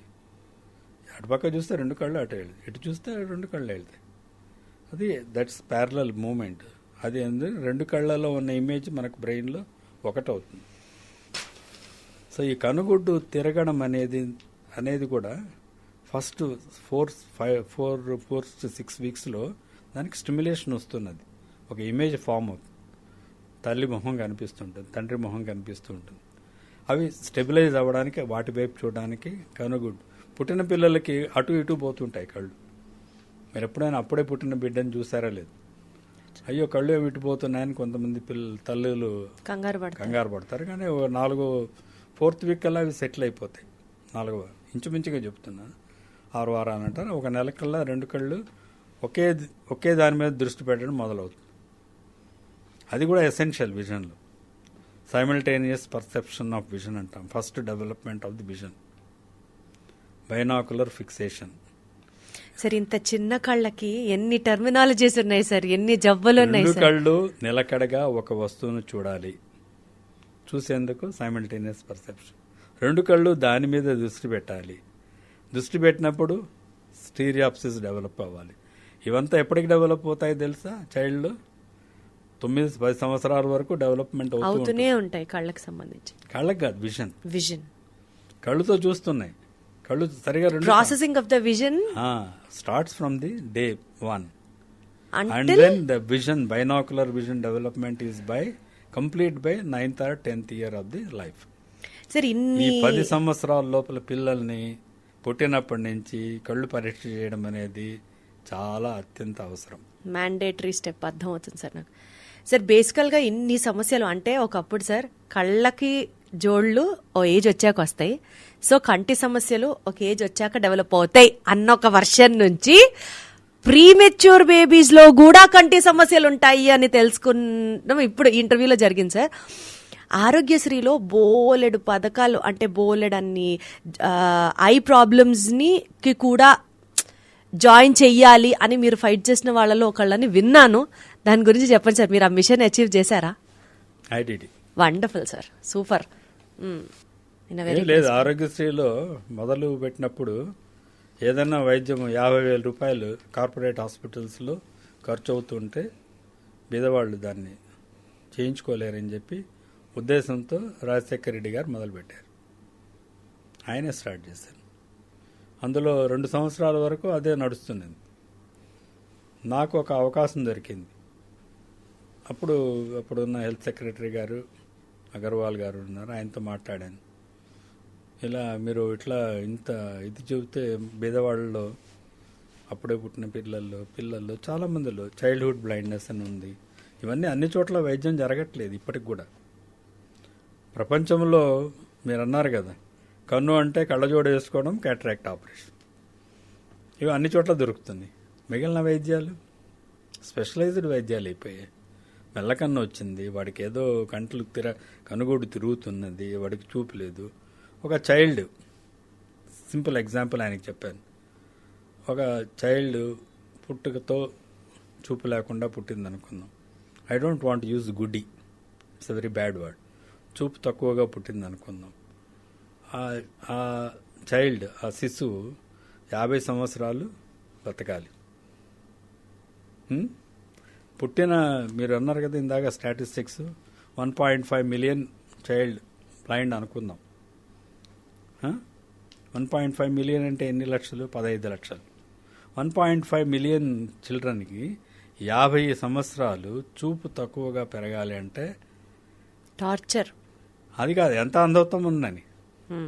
50 ఇంటూ 1.5 ఎంత అవుతుంది అవును సార్, చెప్పండి. 50 ఇంటూ 5 75 7.5 50 ఇయర్స్ బతికెత్తే child, 75 million blind years they have to live. That is the, you have to look at that blindness. అదంత ఎంత భారం అది? చైల్డ్కి భారం, ఫ్యామిలీకి భారం, సంఘానికి భారం, ప్రభుత్వానికి భారం. ఇదే చెప్పాను. సో అట్లాంటివి ముందు గుర్తుపట్టాలి, వాటికి వైద్యం చేయాలి చేస్తారంటే బాగా చెప్పావు. I will give one chance for you to present this matter when there is a review meeting. You come and then present. I వెంట మీ విజన్ వల్ల అంతమందికి ఆరోగ్యశ్రీలో ఆ ట్రీట్మెంట్ చేయించుకొని విజన్ వచ్చేలా చేయగలుగుతున్నారు. అట్లీస్ట్ చేశారు. You are successful that way. జబ్బులు ఉన్నాయి, రెటినా జబ్బులు ఉన్నాయి, గ్లకోమా ఉన్నది. వాటన్నిటికీ అందరికీ అందుబాటులో లేదు. సో డాక్టర్ సిద్ధవతం సిద్ధరామయ్య గారు కానీ, డాక్టర్ డిటి నాయక్ గారు కానీ మీకు ఎలా పరిచయం అండి? సిద్ధవతం సీతారామయ్య గారు మా బావగారు, మా అక్కయ్య. DT Nayak is my guardian angel. Guardian angel, such a beautiful word sir, guardian angel. I had lot of difficulties in the first 2 years in the college. So ఇక్కడ పీజీ చేసేటప్పుడా? అండర్ గ్రాడ్యుయేట్ అప్పుడే. ఓ ఆయన ఈ సైడ్ అంటే సింపుల్గా చెప్తున్నాను, హాస్టల్లో డబ్బులు కట్టకపోతే, డబ్బులు రాకపోతే, మధ్యలో గ్యాప్లో డబ్బులు సరిగా రాకపోతే ఉండనివ్వరు, బయటికి పంపించేస్తారు. అప్పుడు ఆయన మేము ముగ్గురం ఇద్దరే ఉండాలంటే నేను మధ్యలో చాప వేసుకొని పడుకునేవాడిని, నా రూమ్లో ఉండిపోనేవాడు. సో అప్పటి నుంచి మా స్నేహం అలాగే ఇన్నేళ్ళు, 60 ఏళ్ల పాటి, 55 ఏళ్ళు అనుకోండి, చూపించి 60 వేసుకోవచ్చు. కాలేజ్ చేరినప్పటి నుంచి ఇప్పటి వరకు ఆయన చేసిన సహాయాన్ని నేను ఎప్పుడు మర్చిపోలేదు. ఇప్పుడు కూడా మేము we're still very good friends. Absolutely great sir, wonderful sir. Sitaramayya గారేమో మా ఊర్లో అంటే మా కుటుంబాన్ని ఆదుకున్నారు. మా నాన్నగారు పోయాక కూడా ఆయన కడప సిటిజన్ ఫోరం అలా పెట్టి సంఘ సేవలు చాలా చేసేవారు. గొప్ప వ్యక్తి. మా కుటుంబాన్ని ఆదుకున్నారు ఆయన వ్యక్తి. ఆయన ద్వారా కొంత అంటే నాకు కనీసం నా కుటుంబం, మా తమ్ముళ్ళు ఉన్నారు, మా చెల్లెళ్ళు ఉన్నారు, మా అమ్మ ఉన్నది, వాళ్ళందరినీ చూసుకోవాలన్న ఒక ఇది ఉంటుంది కదా, ఆయన సహాయం చేసేవారు. Got it sir.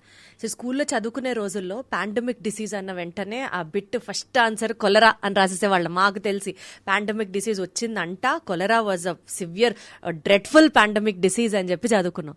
కొంచెం ఊహ తెలిసిన తర్వాత పాండమిక్ డిసీజ్ అంటే AIDS ran out to be a pandemic disease. దాని తర్వాత ఇప్పుడు పాండమిక్ అన్న వెంటనే అందరికీ we were still in those fright of COVID pandemic గురించి అందరికీ తెలుసు. అలా బై 2050 ఐ ప్రాబ్లమ్స్లో ఒక పాండమిక్ రాబోతోంది. That is myopia is what the global research centres have been forecasting అనే చెప్పాలి. 2050 కల్లా ప్రతి ఇద్దరిలో ఒకళ్ళకి ఖచ్చితంగా మయోపియా వల్ల గ్లాసెస్ వస్తాయి. Be very careful. అద్దాలు లేకుండా ఎవరు ఉండబోరు 2050 కల్లా అని భయపెడుతున్న ఈ నేపథ్యంలో what does that myopia stand for sir?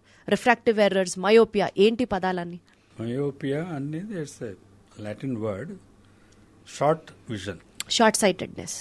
అంటే మీ విజన్ తక్కువ, దూరం చూడలేరు, దగ్గరే చూడగలరు. తెలుగులో దానికి అర్థం హ్రస్వ దృష్టి. అంటే నా చూపు ఇక్కడి వరకే నాది క్లియర్గా ఉంటుంది, మీ మొహం కూడా క్లియర్గా ఉండదు. ఇంకా దూరం వెళ్ళిపోతే అసలు కనిపించదు. సో దగ్గరి చూపు మట్టుకే ఉన్నది, దూరపు చూపు తక్కువగా ఉంది. అదే సార్ చత్వారం అంటారంటే ఇదేనా? కాదు, చత్వారం అనేది రివర్స్. దూరం కనిపిస్తున్నది, దగ్గరవి కనిపించు.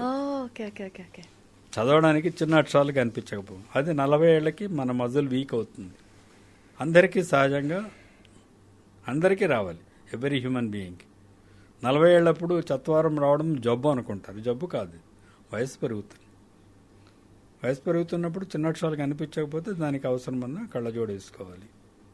అది ప్రతి 2 సంవత్సరాలకి వయసు పెరుగుతుంది కదా, కళ్ళజోడు పవర్ కూడా పెరుగుతుంది. సో చత్వారం is not sight. It's natural ageing. Natural ageing process.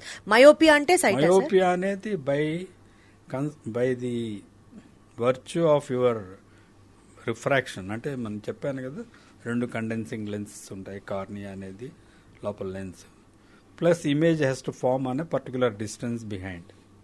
మన కంటి నిడివి అనుకోండి, ఇప్పుడు ఇక్కడి నుంచి అక్కడికి 24 మిల్లీమీటర్స్, 24.5 ఆర్ 25 అనుకుందాం. 2.5 సెంటీమీటర్స్ మనది ఆర్గన్ పొడుగుగా ఉన్నది. ఇది పొడుగు ఎక్కువైంది అనుకోండి కొంతమందికి పుట్టుకతో, అది కూడా హెరిడిటరీ అగైన్. అప్పుడు ఏమవుతుంది, ఈ విజన్ యొక్క ఇమేజ్ ముందు పడుతున్నది రెటీనాకి. అందరూ ఫిజిక్స్ చదువుకుంటాం ఈ రోజుల్లో, 7th క్లాస్కే ఫిజిక్స్లో అస్ట్రోదృష్టి గురించి వాళ్ళు ఐఐటి ఫిజిక్స్ ఉంటాయి సార్. అలా కాదు, చెప్తున్నా, చదువుకుంటారు, మర్చిపోతాం. వాడిని కుర్రాడు భయపడుతూ వస్తాడనమాట. అయ్యా నువ్వు చదువుకున్నదే నీకు వచ్చింది, నీకు అనుగుడ్డు పెద్దగా ఉండవచ్చు. ఒక 1 మిల్లీమీటర్ పొడుగ్గా ఉందనుకుందాం, ఇన్స్టెడ్ ఆఫ్ 24 25 26 అనుకుంటే దానికి ఒక -3 డయాప్టర్స్ లెన్స్ ముందు పెట్టుకోవాలి కంటి ముందు. అప్పుడు కరెక్ట్గా ఇమేజ్ ఫామ్. 3 డయాప్టర్స్ ఎర్రర్ రావచ్చు.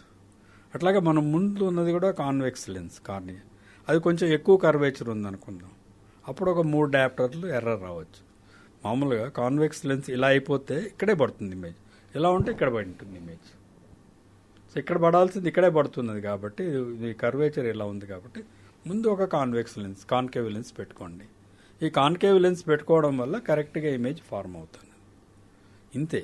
ఇది ఈ గ్రోత్ ఫ్యాక్టర్ని children addicted to the near vision may change the development of the globe అని ఒక గ్లోబల్ రీసెర్చ్ ఫిలాసఫీ నౌ. ఎక్కువగా చదువుతూ దగ్గరవే కాన్సన్ట్రేట్ చేస్తూ ఉన్నప్పుడు అది it may change the alter the your refraction process. Convexity development అన్నాను కదా, 10 సంవత్సరాల వయసు వరకు మన కన్ను చూపు పెరగాలి, కరెక్ట్గా ఇమేజెస్ ఫామ్ అవ్వాలి. సో ఇది పెరుగుతున్నదేమో నియర్ యాక్టివిటీ ఎక్కువైపోయింది ప్రజల్లో. అందుకనా అంటున్నారా? అందుకు ఈ యాక్టివిటీ వల్ల ఇవి బహుశా growth, it may change the natural whatever the growth factors are there in the human beings change చేయవచ్చు. అందుకు మామూలుగా హెరిడిటరీగా రావాల్సిన మయోపియా, మన శరీరం యొక్క అవయవ భాగాలన్నీ డిటర్మిండ్ ఏవి, మన తల్లిదండ్రులు. వాళ్ళ బట్టే మనం పొట్టిగా ఉండడం పొడుగ్గా ఉండడం ఉంటుంది. వాళ్ళకి ఆ కన్ను ముక్కు తీరు అదే ఉండాలి కదా, అదే కదా మనకు ఆనందకరం కూడా. తండ్రిలాగా ఉన్నాడో తల్లిలాగా ఉన్నాడని మనం ఆనందపడతాం మన బిడ్డల్ని చూసి. సో మన ముక్కు చెవి అన్నీ కూడా పెరుగుతాయి. ఇప్పుడు 18 సంవత్సరాల వరకు పెరుగుతుంది సహజంగా. కొంచెం పొడుగు పెరిగింది అనుకోండి, షార్ట్ సైట్ రావచ్చు. అట్లాగే పొట్టిగా ఉండిపోయి పెరగకుండా ఉంటే లాంగ్ సైట్ రావచ్చు, ప్లస్ పవర్ రావచ్చు. పుట్టకతోటే ప్రిమెచ్యూర్ చిల్డ్రన్ ఇంకా పొట్టిగా సరిగా పెరగకపోతే వాళ్ళకి ఇంకో డిఫెక్ట్ రావచ్చు, వాళ్ళకి కూడా షార్ట్ సైట్ రావచ్చు. రెటినోపతి ప్రిమెచ్యూరిటీ అనుకున్నాం కదా, వాళ్ళని కూడా మేము ఫాలో అప్ చేస్తున్నాం. ఒట్టి న్యూ బార్న్ బేబీని చూసి అక్కడితో వదిలేయం. అందుకని ఇట్స్ లాంగ్ ప్రాసెస్. మొత్తం డెవలప్మెంట్ అయ్యేంత వరకు మేము చూడాలి చైల్డ్ని. సో 18 సంవత్సరాల వరకు పెరిగే కన్ను షార్ట్ సైట్ ఉంటే -1 డయాప్టర్తో పెరిగింది, -3 కావచ్చు, 4 కావచ్చు, 5 కావచ్చు. అది by growth. That you can't. So myopia develops by growth of the eye which is again determined hereditarily. ఆ హెరిడిటరీ ఫ్యాక్టర్ని ఈ మధ్య దగ్గర చూపు చూస్తూ దూరపు చూపు చూడటం అనేది తగ్గిపోవచ్చు కంట్లో. కాబట్టి ఆ రకమైన షార్ట్ సైట్ రావచ్చేమో అని ఒక పీపుల్. అంటే sir, can we summarize it this way, myopia 18 years దాటిన తర్వాత ఇంకా ప్రోగ్రెస్ అవ్వదు. అందుకే 18 years తర్వాతే మనము ఈ రోజుల్లో మోడర్న్ డేస్లో ఆ కర్వేచర్ని చేంజ్ చేస్తాం. ఫ్రంట్ ఉంది కదా కార్నియా అన్నాను కదా, దాని మధ్యలో కొద్దిగా బర్న్ చేయాలి, కాలుస్తాం. ఏం చెప్పాలంటే అది చెప్తే కనీసం భయంకరంగా ఉంది సార్ వినడానికి కూడా. లేజర్ రేస్తో కొద్దిగా 3 డయామీటర్స్ ఏరియాని ఇలా ఉన్నది స్ట్రైట్ అవుతుంది. సో ఆ కాన్కేవిటీ తగ్గినప్పుడు షార్ట్ సైట్ కూడా కరెక్ట్ అయిపోతుంది. ఎక్కువ కాన్కేవ్ ఉన్నది కాస్త తక్కువ కాన్కేవిటీ చేస్తాం. దానికి రకరకాల వైద్యాలు వస్తున్నాయి. Got it sir. సో బేసికల్ గా దగ్గరవే చూస్తూ ఉండడం కాకుండా దూరంగా చూసే వాటికి కూడా మనం అలవాటు పడితే చేసుకుంటే ఇలాంటి కొత్త కొత్త ప్రయోగాలతో ఉన్న ఎక్స్పెరిమెంట్లు అంటే ఆ ట్రీట్మెంట్లు మన మీద జరగవు. ఇవన్నీ కాస్మెటిక్ వాల్యూస్. మనం have moved into that correction of the refractive error. But otherwise also sir myopia కూడా రాదు కదా మీరు చెప్పినట్లుగా లాంగ్ విజన్ ని అలవాటు చేసుకుంటూ ఉంటే. At least if you have to make it a part of your life style. Healthy growth ఉండాలి, healthy habits of doing everything, physical activity ఉండాలి పిల్లల్లో. మాట్లాడుకుందాం సార్ దాని గురించి కూడా. I have a very dedicated question. Growth, health for eyes, golden words, అది definitely will talk about it. Sir కొన్ని myths రాసుకున్నాను. జనరల్ పబ్లిక్లో కానీ ఇన్స్టాగ్రామ్లో కానీ నాకు వచ్చిన మెసేజెస్తో కానీ if I have to debug them, మీరు అవన్నీ డీబగ్ చేయాల్సి వస్తే ఏం చెప్తారు? ఫస్ట్, టీవీ దగ్గరగా చూడడం వల్ల కంటి చూపు పోతుంది. దగ్గరగా ఎందుకు చూస్తున్నారు అన్నది గమనించాలి కదా. ఇందాకే చెప్పారు మీరు. దూరం కనిపించకపోతే దగ్గరికి వెళ్ళి చూస్తారండి. అదే ఇండికేషన్ షార్ట్ సైట్ ఉందని. ఫస్ట్ పిల్లల్ని చెప్పలేరు కదా. పిల్లలకి స్కూల్లో బ్లాక్ బోర్డ్ మీద అక్షరాలు రాస్తారు. ఇది వెరీ ఇంట్రెస్టింగ్ స్టోరీ, మీకు తెలుసుకోవాల్సింది అందరూ. వాడేం చేస్తారు, వాడు కొంచెం పొడుగ్గా ఉన్నాడు అనుకోండి, మీలాగా పొడుగ్గా ఉంటే వెనక్కి కూర్చోబెడతారు స్కూల్ క్లాస్ రూమ్లో. అంటే ఆఫ్ కోర్స్ ఈరోజు బ్లాక్ బోర్డ్ రాయటం అవన్నీ అది కూడా డిజిటల్ బోర్డు సార్. అదే కానీ ఒక డిస్టెన్స్ నుంచి దూరం నుంచి చూడాల్సిన అవసరం ఉంటుంది. పొడుగ్గా ఉన్నవాళ్ళు వెనక్కి కూర్చోబెడతారు, అది కనిపించదు. అప్పుడు ఏం చేస్తారు మీరు, పక్కన చైల్డ్ రాసుకుంటుంటే అది చూసి రాసుకుంటాం. వాడు తప్పు రాస్తే నువ్వు తప్పు రాస్తావు, నీకు వాడికి తక్కువ మార్కులు వస్తే నీకు తక్కువ మార్కులు. ఇది టీచర్లు ఒక్కోసారి గమనిస్తారు. వాడు రాసింది ఏంటి చదవరా అంటే చదవలేడు.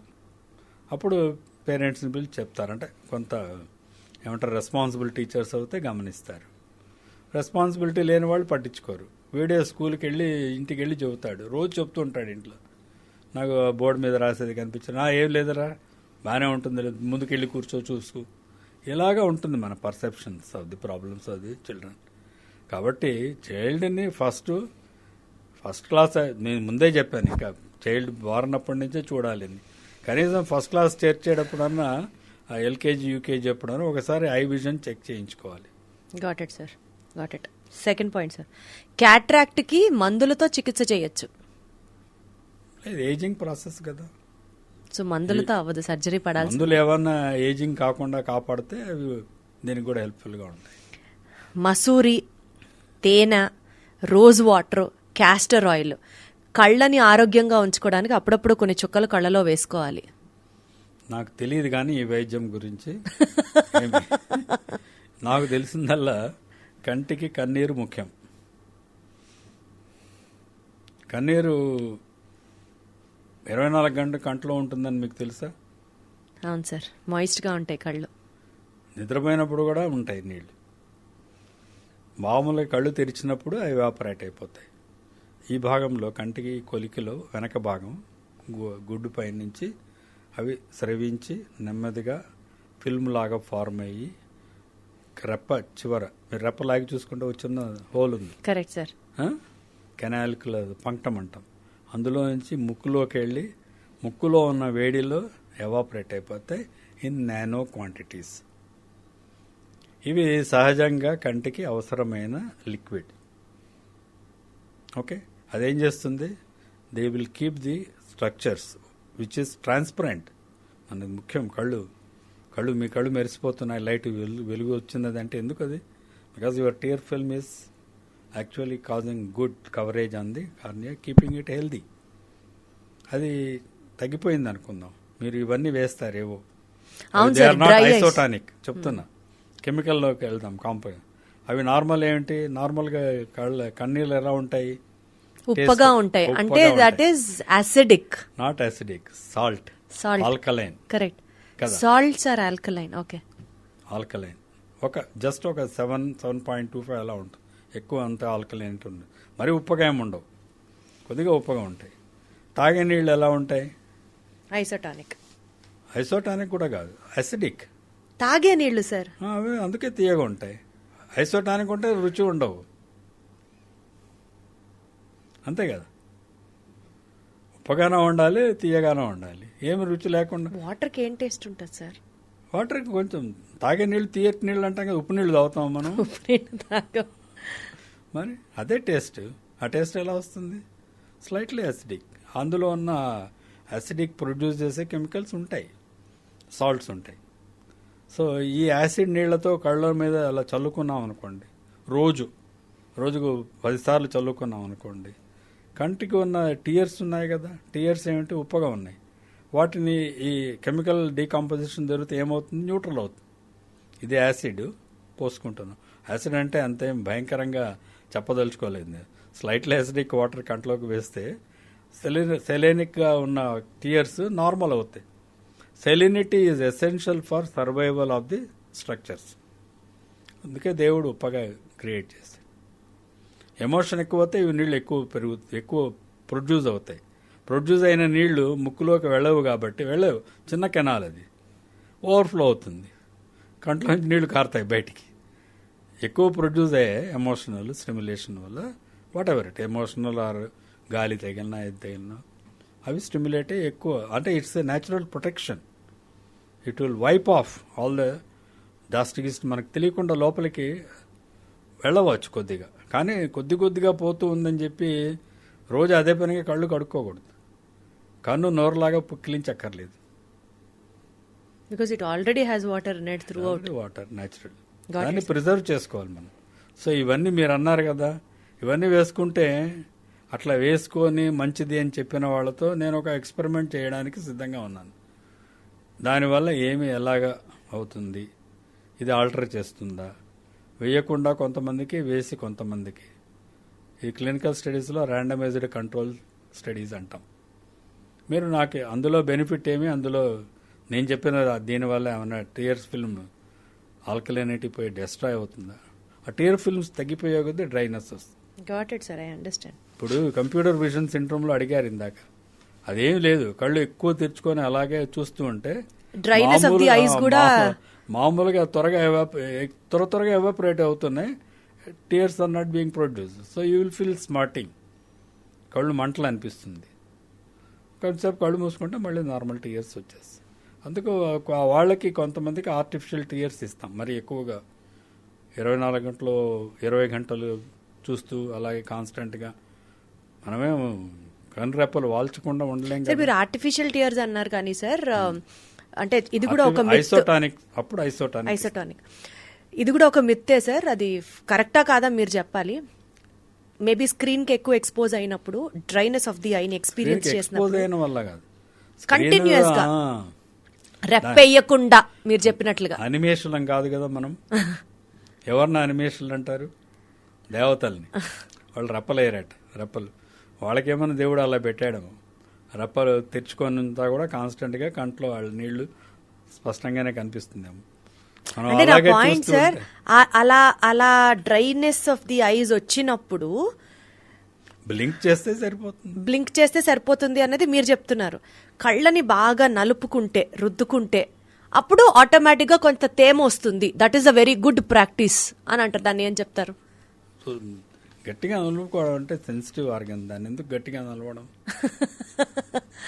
కళ్ళు రెప్పలు పడితే ఈజీ కదా. కళ్ళు కంటి రెప్పలు మూసుకునేసి కొద్దిగా ఐస్ లాగా పెట్టుకున్నా, చల్లని నీళ్లు బట్ట పెట్టుకున్నా కూడా అది కొంత సేద తీరుతుంది సర్ఫేస్.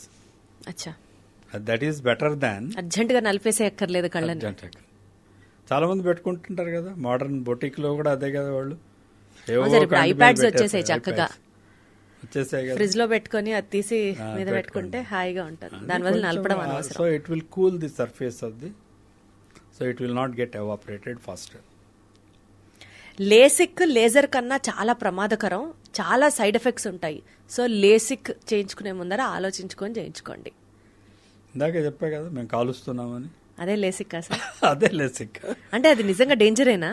అలా కాదు, దానికి జనరల్గా కొంతవరకు నార్మల్గా ఉన్న టిష్యూని కొద్దిగా మేము ఆల్టర్ చేసాం. అంత కాల్చినానంటే కాల్చుతున్నంత నేను ఊరికే అలా చెప్పాలని చెప్పాను అంతేగాని పై లేయర్స్ కొద్దిగా ఇదవుతుంది, అప్పుడు స్ట్రైటన్ అవుతుంది కార్నియా. అందులో చిన్న ఎలాగైనా చిన్న హైజినెస్ వస్తుంది కదా. So they may be feeling some difference in the vision. ఈ సర్ఫేస్ని కూడా డిస్ట్రాయ్ చేసాం. కాబట్టి వాళ్ళకి ఆ స్మార్టింగ్ సెన్సేషన్ అంటాం. సో నిజంగానే LASIK is little painful or stressful అని చెప్పొచ్చు అయితే. పెయిన్ఫుల్ ఏముండదు, ఎందుకంటే ఈ సెంట్రల్ ఏరియా కార్నియాలో సెన్సేషన్ తక్కువ ఉంటుంది. ఆ భాగాన్ని మేము ట్రీట్ చేస్తాం లేజర్ కిరణాలతోటి ఫ్లాటన్ చేయడానికి. కానీ దానికి కొన్ని లిమిటేషన్స్ ఉన్నాయి. Any cosmetic procedure has its own limitations. మీరేం తప్పు అనుకోకపోతే శ్రీదేవి ముక్కు బాగాలేదని 3 సార్లు ఆపరేషన్ చేయొచ్చు. మీకు ముందు ఒరిజినల్ ముక్కు, ఆవిడ చనిపోయేటప్పుడు ముక్కులో చాలా తేడాలు ఉంది, మీరు గమనించట్లేదు. ముక్కు కాబట్టి ఎన్నిసార్లైనా నువ్వు చేయించుకోవచ్చు. కంటి మీద ఎలా చేయించుకుంటామండి ఎన్నిసార్లు? సో లాసిక్ చేశాక కొంత ఎర్రర్ ఉంటుంది, దానికి లిమిటేషన్స్. -6 డయాప్టర్స్ వరకు దాంతో ఇంచుమించుగా న్యూట్రల్ 0 పవర్ వచ్చేటట్టు చేయవచ్చు. అంతకంటే ఎక్కువ ఉందనుకోండి కొంత రిమైనింగ్ పవర్ ఉంటుంది. కొంతమందిలో ఒక 15-20% పీపుల్లో ఆ టిష్యూ మళ్ళీ పెరగవచ్చు కదా, అందుకే 18 సంవత్సరాల వరకు చేయకూడదు. అది 18 ఏళ్ళు దాటాక చేసినా కూడా రెసిలియన్స్ అంటాం. ఇలా నొక్కి పెట్టింది మళ్ళీ తెరుచుకోవచ్చు, అది ఫ్లాటన్ చేసింది మళ్ళీ కన్వర్చర్ మారవచ్చు, మారితే కొంత రావచ్చు. సో కొంత రిస్క్ అసోసియేట్ అయి ఉంది లేసిక్ తో. It's a cosmetic surgery. LASIK ఎందుకు చేయించుకుంటున్నారు?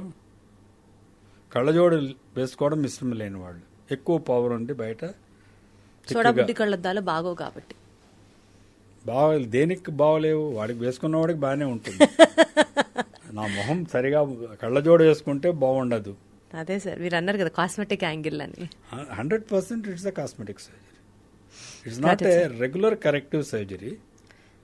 సో కొంతవరకు you can use it as a corrective surgery if it's a professionally required or job wise అవసరం ఉందనుకోండి. కొంత కరెక్ట్ చేసుకోవచ్చు, ఉద్యోగం సంపాదించుకోవచ్చు. ఎందుకంటే ఇదివరకు రోజుల్లో కొంత పవర్ ఉంటే వాళ్ళని డిస్క్వాలిఫై చేసేవాళ్ళు, especially for the government services. So అట్లాంటి వాటిలో there is no harm doing. Got it sir. కానీ వాళ్ళకి 40 ఏళ్ళకి మళ్ళీ చత్వారం వస్తుంది, అంటే ఇంకా జీవితాంతం కళ్ళజోడు లేకుండా ఉందాం అనుకో. షార్ట్ సైట్ రాదు, ఇంకా లేసర్ చేయించినా లేసిక్ చేయించినా షార్ట్ సైట్ ఉన్నది తగ్గుతుంది, ఎంతో కొంత మిగలవచ్చు అంతకుముందు ఉన్న దాన్ని బట్టి. 6 నంబర్ అంటే సార్ అంటే లేజర్ కానీ లేసిక్ కానీ చేయించుకున్నా కూడా కళ్ళజోడులు వేసుకోవాల్సిన అవసరం రావచ్చా? రావచ్చు. కొంత రెసిడ్యువల్ ఎర్రర్ ఉందనుకోండి, ఇంకా క్లియర్ గా కనిపించకపోతే కళ్ళజోడే వేసుకోవాలి. అంటే సోడా బుడ్డి కళ్ళద్దాల నుంచి చిన్న మామూలుగా చూడడానికి బాగుండే కళ్ళజోడు వేసుకోవాలి. మీరు అన్నది అది కూడా జరగచ్చు, జరగకపోవచ్చు, పూర్తిగా కూడా పోవచ్చు. కొంతమంది రెసిడ్యువల్ ఎర్రర్ వచ్చి తీరుతుంది. ఎక్కువ ఉన్న వాళ్ళకి 6 కంటే ఎక్కువ దాటి ఉన్న వాళ్ళకి ఖచ్చితంగా కొంత మిగులుతుంది. ఇవన్నీ ఉన్నాయి లిమిటేషన్స్. కార్నియా మీద ఉన్నాం కదా, ఈ భాగం ఇలా వంకరగా ఉన్న ముందు భాగాన్ని, అది ఉన్నది ఇంత థిక్నెస్ ఉంటుంది. దాన్ని మినిమం మేము మెజర్ చేస్తాం థిక్నెస్. అది మామూలుగా 520 మిల్లీమీటర్స్ కంటే ఎక్కువ ఉంటుంది.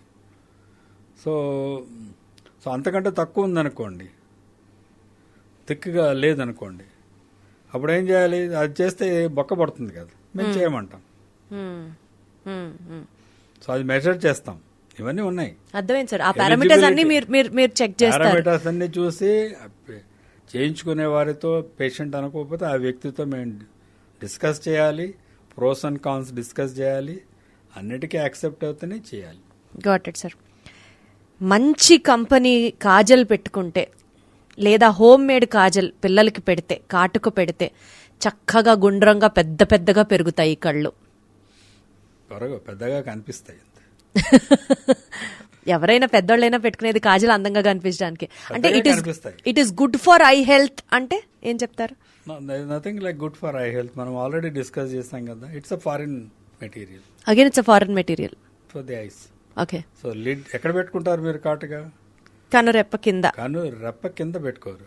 అదే నా ఉద్దేశం, లోవర్ ఐ లిడ్ పైన పెడతారు మార్జిన్ లో. మన లిడ్ ఇలా లాగితే మనకు వెంట్రుకలు ఉన్నాయి, బయట వైపుకి ఇలా ఉంటాయి, ఆ వెంట్రుకల మీద పెట్టుకుంటాం. అంటే వెంట్రుకల మార్జిన్ మీద పెట్టుకుంటాం, కంటి లోపల పెట్టుకోం కదా. అవును, బయట వైపు పెట్టుకుంటాం. లోపల పెట్టుకున్నారనుకోండి పొరపాటులో కళ్ళు మండుతాయి న్యాచురల్లీ. పెట్టుకునేది కూడా జాగ్రత్తగా మీరందరూ ఎక్స్పర్ట్గా పెట్టుకుంటారు. అందుకే దాన్ని రకరకాల వచ్చేస్తాయి ఇన్స్ట్రుమెంట్స్, పుల్ల, బ్రష్, ఇలాగా ఆర్టిఫిషియల్ పెన్సిళ్ళు, ఆర్టిఫిషియల్గా ఐ ల్యాషెస్ పెట్టుకోవడం ఇవన్నీ కూడా వచ్చేసాయి ఇప్పుడు. కానీ కంటి లోపల ఏమి తగలకూడదు, జాగ్రత్తగా ఉండాలి. పెట్టుకోవచ్చు అలాంటిది, అందులో ఏమి మీరు కాజల్ అన్నారు కదా, కాజల్ డబ్బా ఇంట్లో తయారు చేసినా వాళ్ళు మ్యానుఫ్యాక్చరింగ్ చేసినా ఇంచుమించు ఒకే రకంగా తయారు చేస్తారు. ఇంట్లో అది కొంత న్యాచురల్ ఇంగ్రీడియంట్స్తో చేయవచ్చు, వాడేమన్నా ఆర్టిఫిషియల్ ఏమన్నా కెమికల్స్ వాడవచ్చు. దాన్ని మూత పెట్టి పెట్టండి. చాలామంది ఆడవాళ్ళు ఏం చేస్తారు, మూత తీసేసి పెట్టింటారు, దాంట్లో ఇన్ఫెక్షన్ వచ్చే అవకాశం ఉంది కదా. చాలా అంటున్నారా? అందులో ఏమి ఆరోగ్యకరమైన కాటుక, అనారోగ్యమైన కాటుకలు అంటూ లేవు. శుభ్రంగా ఉండాలి, చేతులు వేళ్ళు శుభ్రంగా ఉండాలి. మీరు పెట్టుకునే వాట్ ఎవర్ బ్రష్, పెన్సిల్ అవన్నీ శుభ్రంగా క్యాప్ మూసి పెట్టాలి. ఇవన్నీ సహజంగా రోజువారీ కార్యక్రమాల్లో కొంతమంది అశ్రద్ధ చూపవచ్చు. కాబట్టి ఇట్ ఈస్ నాట్ గుడ్ అంటారు తప్ప otherwise it is okay. Okay, carrots విపరీతంగా తింటే కళ్ళు పర్ఫెక్ట్ గా పనిచేస్తాయి. తప్పు. ఇప్పుడు దాకా వచ్చిన మిత్స్ అన్ని తప్పులే సార్. అన్ని జనాలు ఎలా ఫాలో అవుతున్నారంటే నిజంగా కావాలి, ఏది కరెక్టో ఏది తప్పో తెలియాలి. వైటమిన్ ఏ అనేది క్యారెట్స్ ఎక్కువ ఉంటుంది. వైటమిన్ ఏ మన రెటీనాకి అవసరం, అన్ని టిష్యూస్కి అవసరం. బేసికల్ శరీరంలో రెటీనాలో ఎక్కువ అవసరం, ఎందుకంటే అది ఒక పర్టికులర్గా అది హెల్ప్ చేస్తుంది. అవి రెటినల్ పిగ్మెంట్స్లో బయోకెమికల్గా తయారు చేయడానికి త్వరగా మనం చూడడానికి అక్కడి నుంచి ఇక్కడ చూస్తే ఇవి. సో వైటమిన్ ఏ రాడ్స్ అనే దీని మీద ముఖ్యంగా అవసరం. రాడాప్సిన్ అనే ఒక కెమికల్ తయారవుతుంటుంది శరీరంలో కాన్స్టెంట్. రాడాప్సిన్ తక్కువ ఉన్న వాళ్ళకి రాత్రిపూట కనిపించడం తక్కువ ఉంటుంది. సో వైటమిన్ ఏ డెఫిషియన్సీ అట్లా కూడా కనుక్కోవచ్చు మనం. ఇది నైట్ బ్లైండ్నెస్, రేచీకటిలో ఒక రకమైన రేచీకటి వైటమిన్ ఏ డెఫిషియన్సీ. అది వైటమిన్ ఏ డెఫిషియన్సీ వల్ల వచ్చిందా, లోపల వేరే కంజెనిటల్గా కొంతమందికి హెరిడిటరీగా ఉంటుంది. హెరిడిటరీగా వచ్చే రేచీకట్లు కొన్ని ఉన్నాయి. ముఖ్యంగా అవి దేనివల్ల వస్తాయంటే రక్త సంబంధిత వివాహాల్లో వస్తాయి. అవి ఈ మధ్యకాలం తగ్గినాయి. నేను గత 50 ఏళ్ళకి నేను చూస్తున్న వాటి ఇన్సిడెన్స్ తగ్గింది. ఎందుకంటే అంత క్లోజ్ రిలేటెడ్ మ్యారేజెస్ తగ్గిపోయాయి. మేనరికాలు, అక్క పిల్లల్ని చేసుకోవడం, ఇంకా కొన్ని జాతుల్లో ధర్మాల్లో వాళ్ళ ఓన్ పిల్లల్ని కూడా చేసుకుంటున్నారు. అన్నదమ్ముల పిల్లల్ని కూడా, మీకు తెలుసో తెలియదు, కొన్ని జాతుల్లో అలా చేసుకుంటున్నారు. సో ఇవన్నీ కూడా ఏమవుతుందంటే జెనెటిక్గా అవి they will increase in the తర్వాత ప్రోజినీలు. సో ఇద్దరికీ ఉందనుకోండి, పిల్లలు ఖచ్చితంగా వస్తుంది. సో దూరపు సంబంధాలు చేసుకోవడం, రక్త సంబంధిత జన్యు సంబంధిత వ్యాధులు రాకుండా ఉండాలి అంటే రక్త సంబంధంలో వివాహాలు చేసుకోకూడదు అనేది ఒకటి మంచి సలహా, మంచి సాంప్రదాయం. అది తప్పదు, ఎక్కడైనా చేసుకుంటే అది మనం ఏం చెప్పలేమనుకోండి. దాన్ని కూడా మనం జాగ్రత్తగా ఏమైనా ఉందా లేదా ముందుగా జాగ్రత్తగా ఆ జబ్బులు వస్తున్నాయా లేవని కూడా చెక్ చేసుకోవచ్చు. ఇన్స్టిట్యూట్ ఆఫ్ జెనెటిక్స్కి వెళ్తే వాళ్ళు కూడా చెప్తారు, ఈ పర్టికులర్ జబ్బుకి ఈ జెనెటిక్స్ దీనివల్ల ఖచ్చితంగా సంక్రమించే అవకాశాలన్నీ వద్దని చెబుతారు. ఈ వ్యాధికి ఖచ్చితంగా సంక్రమించకపోవచ్చు, ఛాన్స్ ఉండవచ్చు 50-50. అలాంటివి కూడా మనం తెలుసుకోగలుగుతాం. సో జెనెటిక్ డిసీజెస్ అనేటివి అవే బేసికల్. సో జెనెటిక్ డిసీజెస్ రాకుండా ఉండాలంటే అది రక్త సంబంధిత వివాహాలు ఉండకూడదు, అంతే. వైటమిన్ ఏ డెఫిషియన్సీ వల్ల వచ్చింది, ఒక్క single injection of vitamin A ఇస్తే పోతుంది. శుభ్రంగా క్యారెట్లు తింటే సార్, క్యారెట్ తినడం అనేది ఎందుకు, మన శరీరంలో లివర్లో వైటమిన్ ఏ మనం చైల్డ్హుడ్లో తిన్న వైటమిన్ ఏ స్టోర్ అయి ఉంటుంది. దాని తింటే తప్పేమి లేదు, క్యారెట్లో మిగిలినవి కూడా ఉంటాయి కాబట్టి మిగిలిన వైటమిన్స్ వేస్తూ ఉంటాయి. మిగిలినది అది ఫైబర్ ఉంటుంది, దాంట్లో గ్లూకోజ్ తక్కువ ఉంటుంది కాబట్టి క్యారెట్ మంచిది. ఫైబర్ మన శరీరానికి అంటే క్యారెట్లు బాగా తింటే వాళ్ళకి ఇంకా కంటి సమస్యలు రావు అనడానికి ఏం లేవు. మనం ఆహారంలో వైటమిన్ ఏ ఉన్న ఆహారాలు పిల్లలకి ఇచ్చి తీరాలి. ఫస్ట్ 5 yearsలో చాలా ఎసెన్షియల్ అది. సో పుట్టినప్పటి నుంచి అందుకే ఇవన్నీ కూడా పీడియాట్రిషియన్స్ చెప్పాలి వాళ్ళకి.